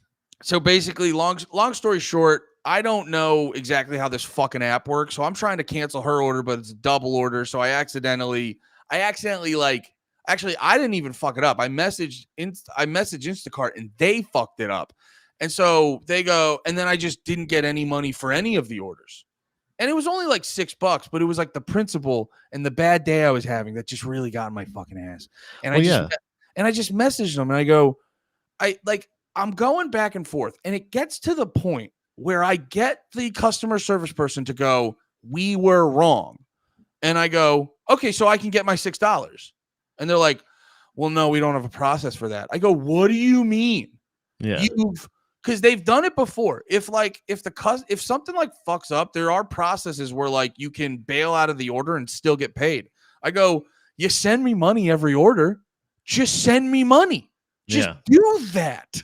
And it's this thing where it's just like, it's weird to be talking to a human and you're still getting treated like it's still interacting with you like a computer. It's like, what is going on now, man? The issue is like the way that things are going, people are just not, there's no more, even if there's a human in the position, there's no more human connection aspect to it, to where like they're just going to go like, how many times they've been like, well, that's just the algorithm did that. Or when it's time to charge for the process, you know what I mean? Like when they're like, oh yeah, well, we're going to charge you for this product, immediately comes out.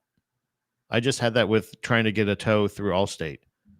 I scheduled the roadside assistance. I had to pay money because it says I didn't have a roadside assistance account. But in my coverage, it says roadside assistance coverage. Yeah. Interesting. So I paid for it.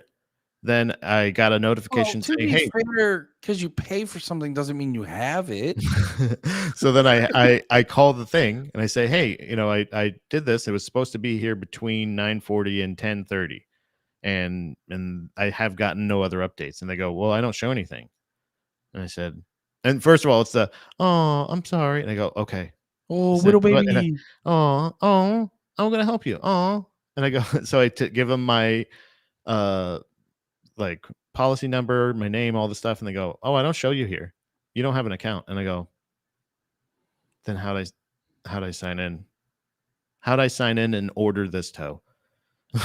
And also have a charge for the tow on my bank account that says Allstate roadside coverage, like all this other stuff. And they're How just am like, I on your website? yeah, how did this happen? How That's did I such a get funny here? point. That's such a funny point to make. How are we doing this? Then later on she goes, okay, well, I see here on your account. And I go, wait, so do I have an account now?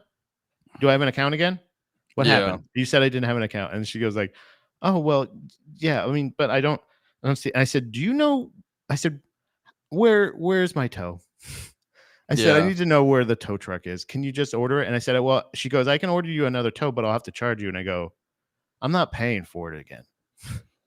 And she's like, I don't see the charge. And I said, I do.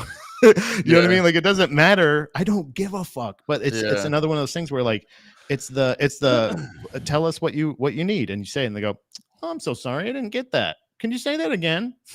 And you're like, you're just a computer. Like everybody is just turning, the people that are in customer service roles are just shifting into the automated Well, you know what robots the that they problem fucking is? serve right now.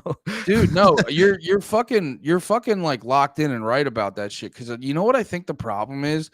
There's people like people like you and me, we want to be like active members of this reality. Like we want to be, we're in the river, we're swimming, we get out, we do like catch a little fish. There's other people that like they just want to lay on the lazy river and they go, just take me. They just go, just take me. And they see, and they're just like, what do I gotta do? Yeah. Oh, I gotta get this shitty apartment. Okay. I gotta get this job where I don't need to be, I just need a heartbeat. I just need to have a heartbeat.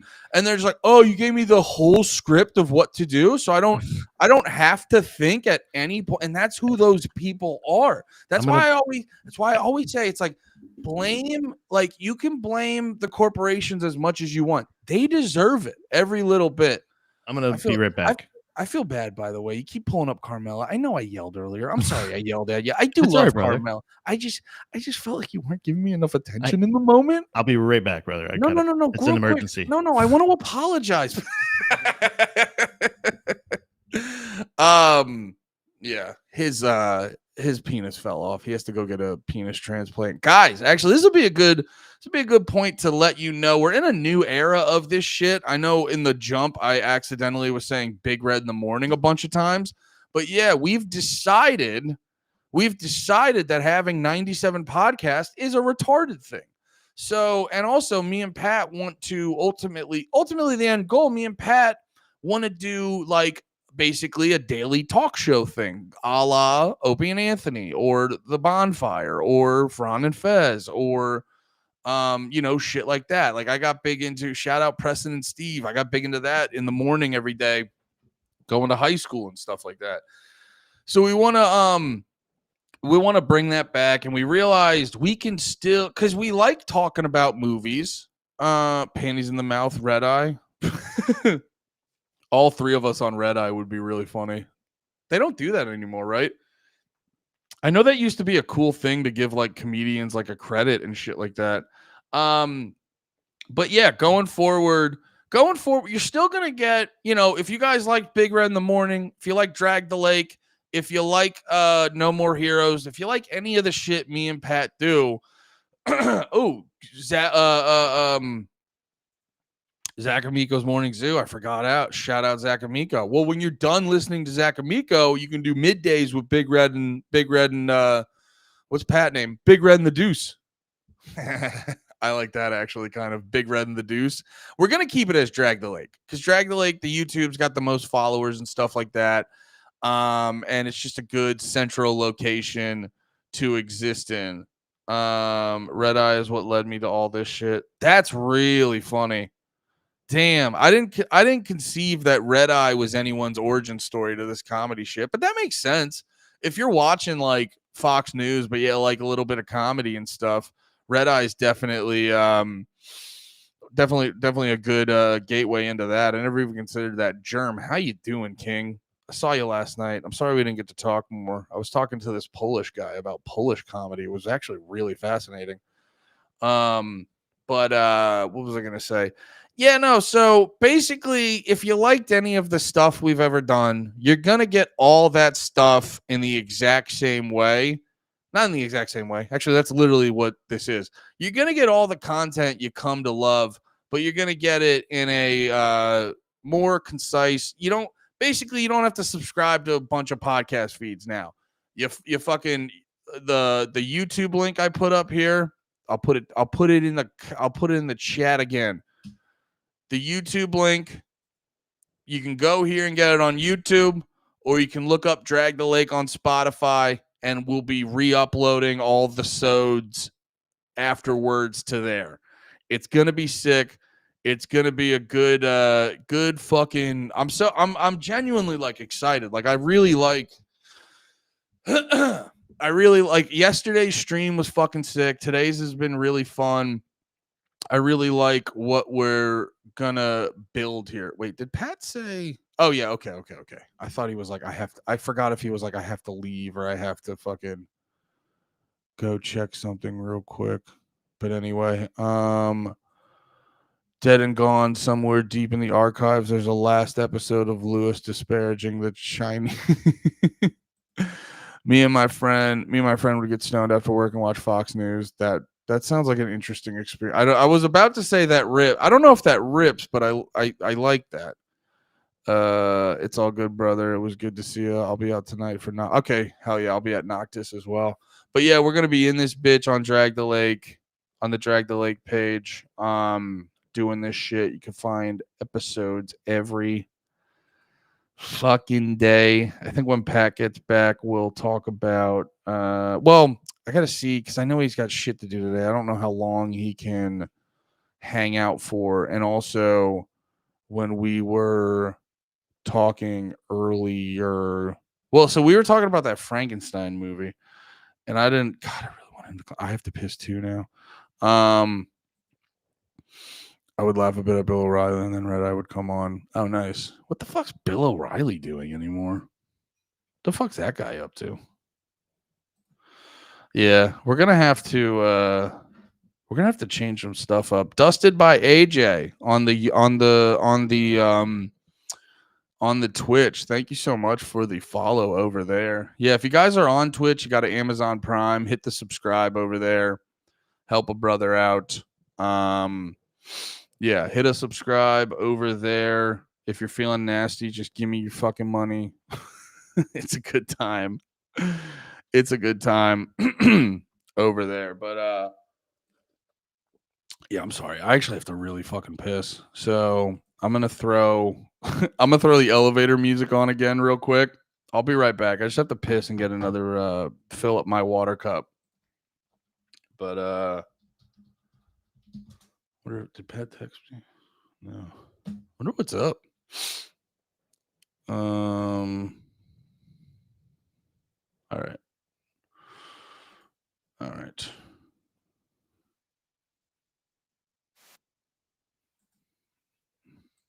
Be right back. All right. I don't know if you heard that. Oh, there he is. Damn, that is a man who had a lot of diarrhea come out of his butt. Did I guess right? Diarrhea? Oh, wait, real quick. Oh, wait. Say again? I said that I held it so long that I felt like I was going to throw up. And that's how good the conversation is, guys. It's making the host of the show want to puke. Yeah, that's dedication. What I miss? I was just doing a couple plugs and reminding people what the fucking new shit is, and then I was also like, I was sitting here and I was like, really hope Pat comes back. I have to piss too. Oh wait, did you go piss? Did you leave? Yeah, I went piss. And I got a granola bar. Nice. I just pooped and washed my hands. I pooped and then sweated for a while. Where like even your mouth is watering a little bit, and you're like, "Oh man, I'm gonna throw up. Am I gonna throw up? Am I gonna have a double pipe? Then I was like, "Did I get food poisoning? What the fuck happened?" My body's not used to doing this many things at once. It's essentially my body is my computer. If I didn't actually warm it up properly, Yeah. And I ask it to do too many things, it just starts shitting all over my life. Your body's a temple, but in the temple, all the toilets are backed up. Yeah. Oh man. Oh, he's having diarrhea again.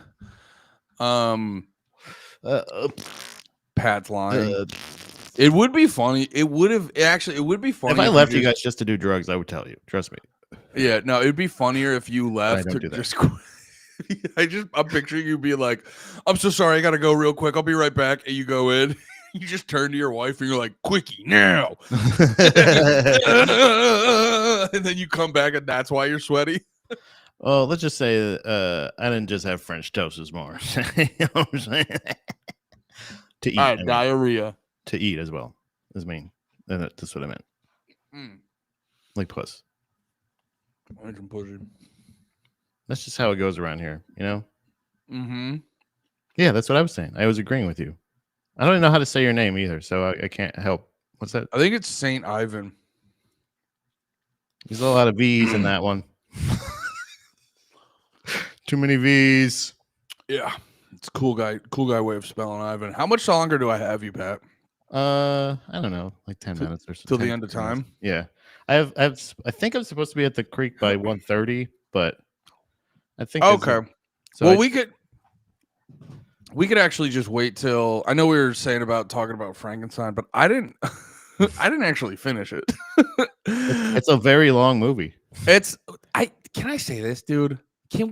Something happened with movies where people go, if it's not 2.5 hours, it's not like that 2.5 hours became the new standard. I go, brother, can we go back to hour 45 to 2 hours for every movie? Because if you go back early 2000s and earlier, most of those movies are like hour 45, 2 hours. Yeah. And something happened where a movie has to be 2.5 hours.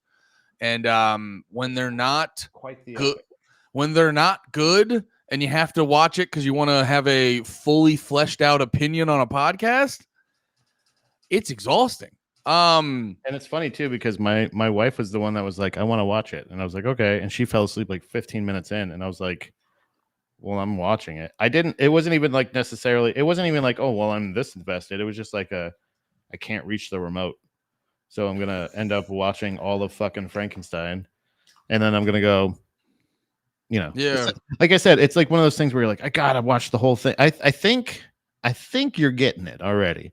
Even with however far you got it, the fact that you didn't finish it kind of proves the point of like, it's a nice movie, but it's also like you have to like plan for it and shit. And it's like, it's not like, I understand seeing it. I don't think this came out in theaters either. I think this was only on Netflix. Straight to Netflix. So it's like, I would have probably seen this in theaters and I would have been more engaged. Also, there's something about the fact that they know it's going straight to Netflix. Like they know you're going to watch it in your house. That they like go about it differently. I think I got an hour or so into it. The whole thing felt like it wanted to be a limited series. Like just how it looked visually, you know, like because I remember I talked about before, big fan of Weapons. And actually, what's the one? Did you see? I think it's called Eddington with Joaquin and the guy who keeps holding hands because he has anxiety. No, I didn't. I did not see it. No, I think I know what you're talking about, but I didn't see it. It was a small town. It was a small town during COVID. It's by the guy who did Hereditary and shit. I think it's by him. And then it just, it starts out just with regular COVID crazy stuff, and then you watch it and you go, oh, I remember that. And then the ending goes absolutely fucking insane. Yeah. It's a very good movie, but like there's something about it. You watch this movie going, oh yeah, they made this intending for people to watch it on a giant wall. And yeah. Same thing when I rewatched Weapons. Weapons is a great movie, but you watch it and you go, yeah, they had the mindset of like, this is going to be on a big fucking wall. You can tell watching Frankenstein. You're like, they shoot the movie differently, knowing people aren't going to watch it in the theaters. And I go, no, like it's the same way as like, people are going to be listening to your album through shitty headphones or on your iPhone speaker, but you should produce it being like, oh, they're gonna have the best headphones and the best system. Because like, if you start there, the downstream from that, in my opinion, is still gonna be great, and it's still gonna feel bigger than just like shitty little headphones or shit. Or in the context of a movie, oh, you're just watching it on your fucking shitty little TV at home or stuff, and it's like that was the big thing. It didn't. Movies don't feel big like they used to. The thing that that's the one thing I do kind of appreciate about Del Toro's movies is the fact that he has the like he still uses like practical and special effects. I respect practical. You know what I mean? Like, so he'll build like big animatronic things, or he'll have other things, and he does that really well. And like also like ultra violence. He has like super crazy violent shit in Frankenstein that I really appreciate. That I also feel like some of which was probably practical as well, like blood splurts and shit like that, like big, huge bloody scenes and shit like that. But it's all after a while, I'm like watching this and I'm like, what of this is actually real at this point? You know what I mean? Like, is it just the fact that it's like, because that, you know, like my biggest complaint about a lot of movies nowadays is just like you're watching a video game. And I like video games, but it's also like I don't want to. I don't know. It just doesn't. It takes away all of the effect in my. Are you saying like the visual quality feels like a video game? Just in general, like, and just the fact that like everything is fake. Everything I'm watching is fake. You made everything to look like it was supposed to be real, but every time you do that, it looks fake. And then you see shit that's completely made up, like Avatar. I saw a preview for the next Avatars coming out or whatever.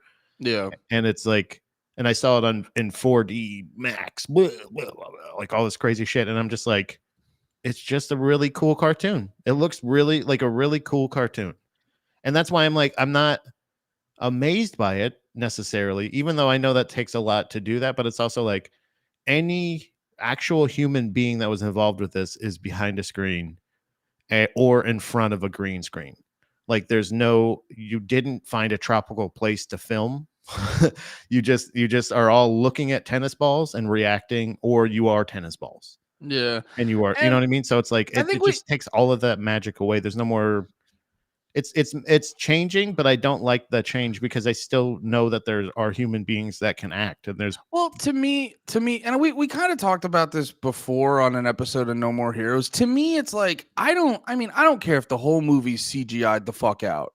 It's like, cause like, you know, fucking what like Sin City, that whole thing was in front of green screens. But Sin City still fucking rips, and I was even given it was based on a comic book. You know what I mean? Like, so they wanted to make it like that was a truly original new thing. But it was, you're right. That is a good point. But even if it wasn't, it would still be a good movie. Yeah. And then like I always show love to the, you know, Michael Bay. Definitely what you're saying, he does that with some of the Transformers movies, but I got to show Michael Bay love. I thought the Ninja Turtles one was like really fun to watch and visually and stuff.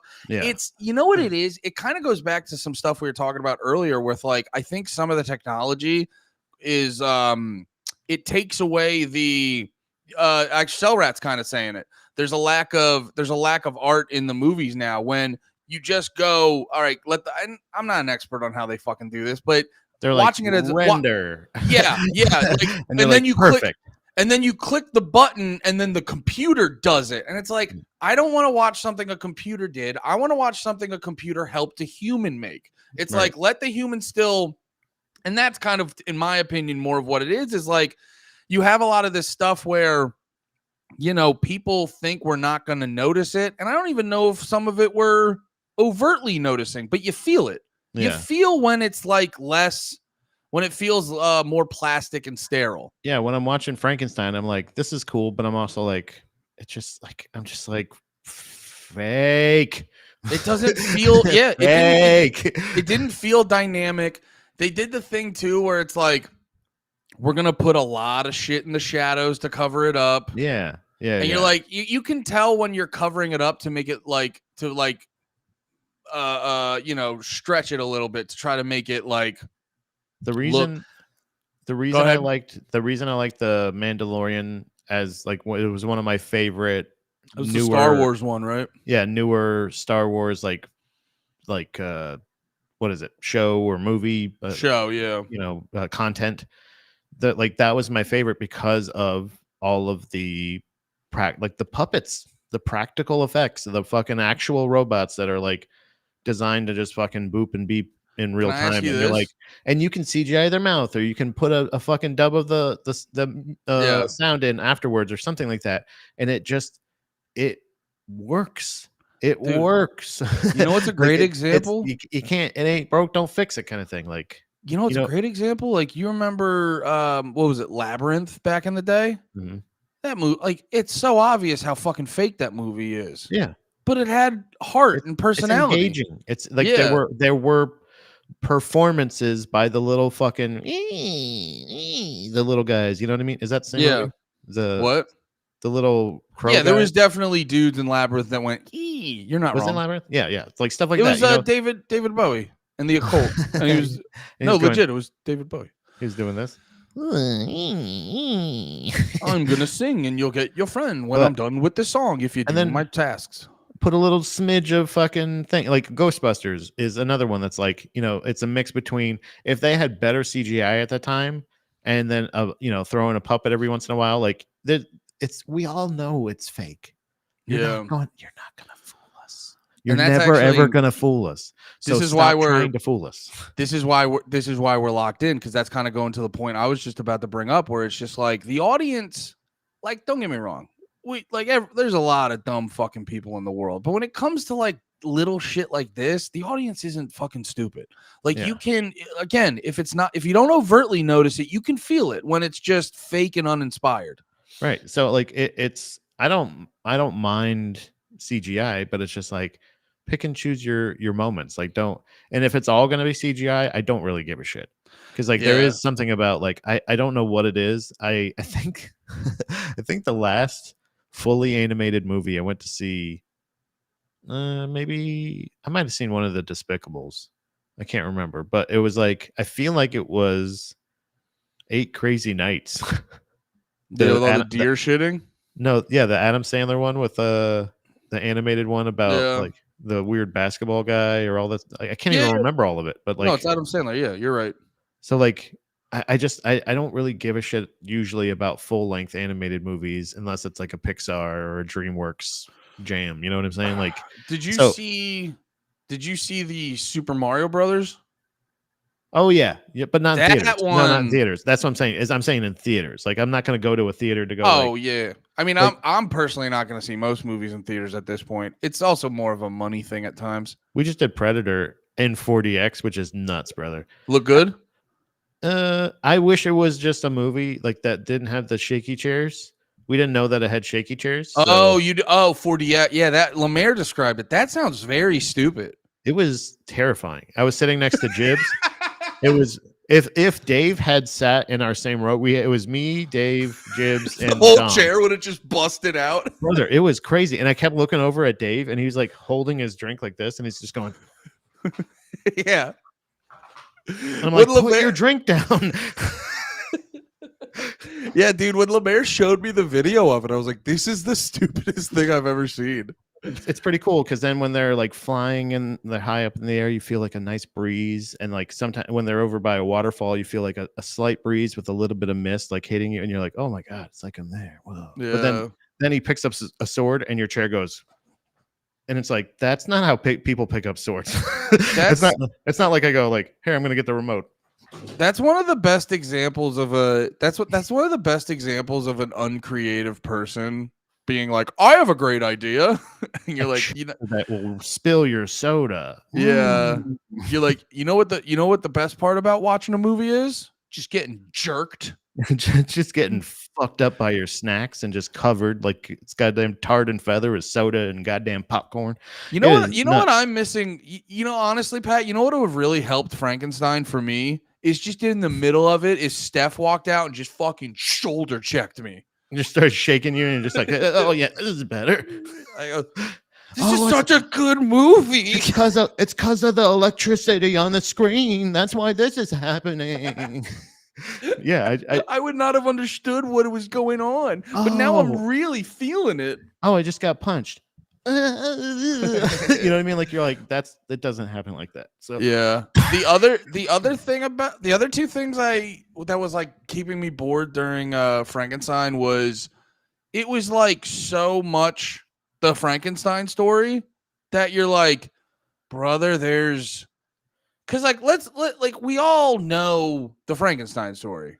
to an Now, extent, that's what I was saying. I wanted to kind of watch one of the originals, like the actual the content, Yeah. what's that intellectual property IP.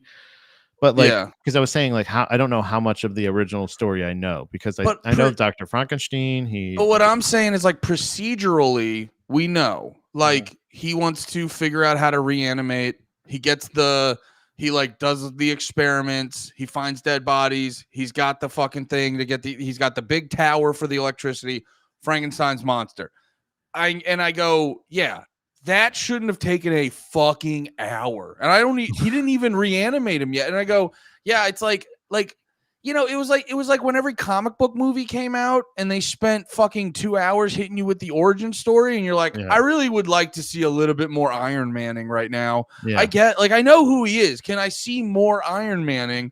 And it's like that was another big thing. That's why I do want to finish it at some point because I would like to because I saw screenshots of the Frankenstein guy. He looks cool and interesting. And I know you were saying like the regenerative stuff. Yeah, like that was the other thing that was bothering me in the opening scene with Frankenstein. It's a big pet peeve of mine, inconsistent strength. Yeah. He could flip an entire boat, but a gunshot throws him back like very inconsistent strength. Yeah, a gunshot from like distance, even. Yeah. You know what I mean? Like where you're like, whoa, that's kind of crazy. Well, you don't understand. There's 4 guns on this one gun. And that's the strong gun. Yeah. And then also it felt very like I don't know. I give it a little bit of a pass because it felt like this was more for girls. Yeah, I think so. Yeah, it was a very Beauty and the Beast, you know. Yeah, all the outfits. The main character is just like when he was like looking at different dudes getting hung, figuring out which one he wants. I go, I don't like this is a bad guy. You're not doing anything to make me kind of like you know like fucking Breaking Bad. Like all the characters are bad, but they're like likable in a weird way and a shit like that. They weren't doing any of that, and I just go like, oh yeah, I just watched this.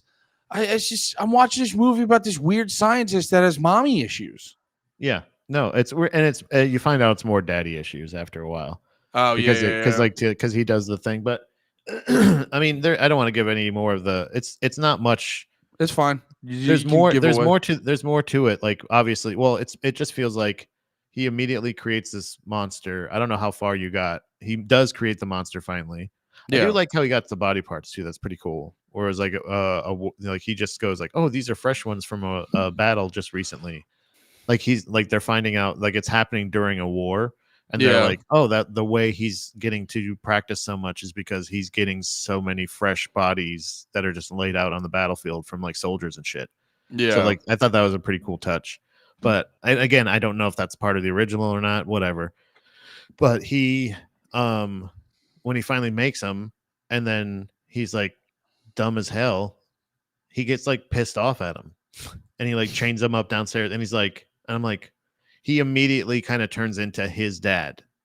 Yeah. And you're like, oh, and then you're like, is this just like an allegory or some shit? And it's just like, and then for some reason, like it was just essentially a thing of like he had this desire to create life, but not in a traditional sense. And even when he did, it was still like a traditional, like a baby. He made a baby, essentially a big old baby, and he was just like, he's like, I just wanted to make a fucking dude so I could like make a bunch of money and be infamous forever and all this other shit. Instead, I made this fucking retard, and he's just like, God damn it, I hate you, you stupid retard. And that was it. And like, and like, all he needed was just a fucking nice guy. You find out all the Frankenstein needs is a dada, and then all the fucking Frankenstein needed was a dada, and neither one of them have a dada. And you see how either one of them they act sans dada. Yeah, they have no dada. Yeah, so, as you're explaining this, and it reminds me of I made the joke on the last stream saying like it's why they called it Guillermo del Toro's Frankenstein. Yeah, but like it does feel like there's this vibe of like, well, everyone's hyped on Frankenstein, so like we'll just fucking Frankenstein the fuck out, and you're like, nah, like everyone knows Frankenstein. Like, you know what I want when I see gotta. Frankenstein? I want this. Yeah. I want that. I want a little bit of that. I feel like I got very little. Well, that was the thing. That's why I want to kind of finish it. I want and, Nate drunk. Well, that was the thing. That was the thing too. Like I want to finish it to get the full, because I don't want to. I'm only halfway through. I don't want to say flat out it's for girls, but it does really feel like it's for girls, because I saw pictures of Frankenstein. I go, hey, he's hot. Like, why is he hot? Yeah, he's like weird. ripped. And like I said, he's just so misunderstood, man. There's like they mixed it with Beauty and the Beast for sure. Yeah. Oh, yeah. And like it's because I told you before, I'm like, I've been seeing people talk about this, and I'm just starting to. It's this like weird obsession girls have with like, I want literally a monster. I think it's, and maybe that's why, you and me are married. Like, we benefit from that, but still. Yeah, we are beasts. Yeah, we are. We're Frankenstein's monster. We're Wolfman and the Beast all in one. But yeah, I feel bad being this critical, because it is funny. Like, cosmically, it's so funny to me, because they worked on that for months and they put a bunch of money into it, and like everyone got to pay their mortgage and everyone made a shit ton of money off of it. Yeah. And then it's like it's done, and you're like, hey man, that kind of sucked. Well, I want to say you're right. Maybe I should give it a no.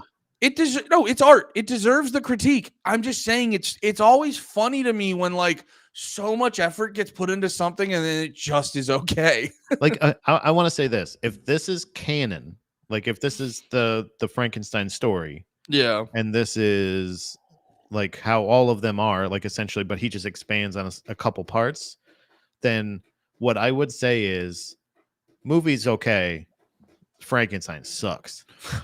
The movie, like, I'm saying, the story sucks. If this is simple, I'm saying, like, if this is like, no, I get what you're saying. I want to be honest. I want to be true to the original, source work in this case, but I don't. You knock it off.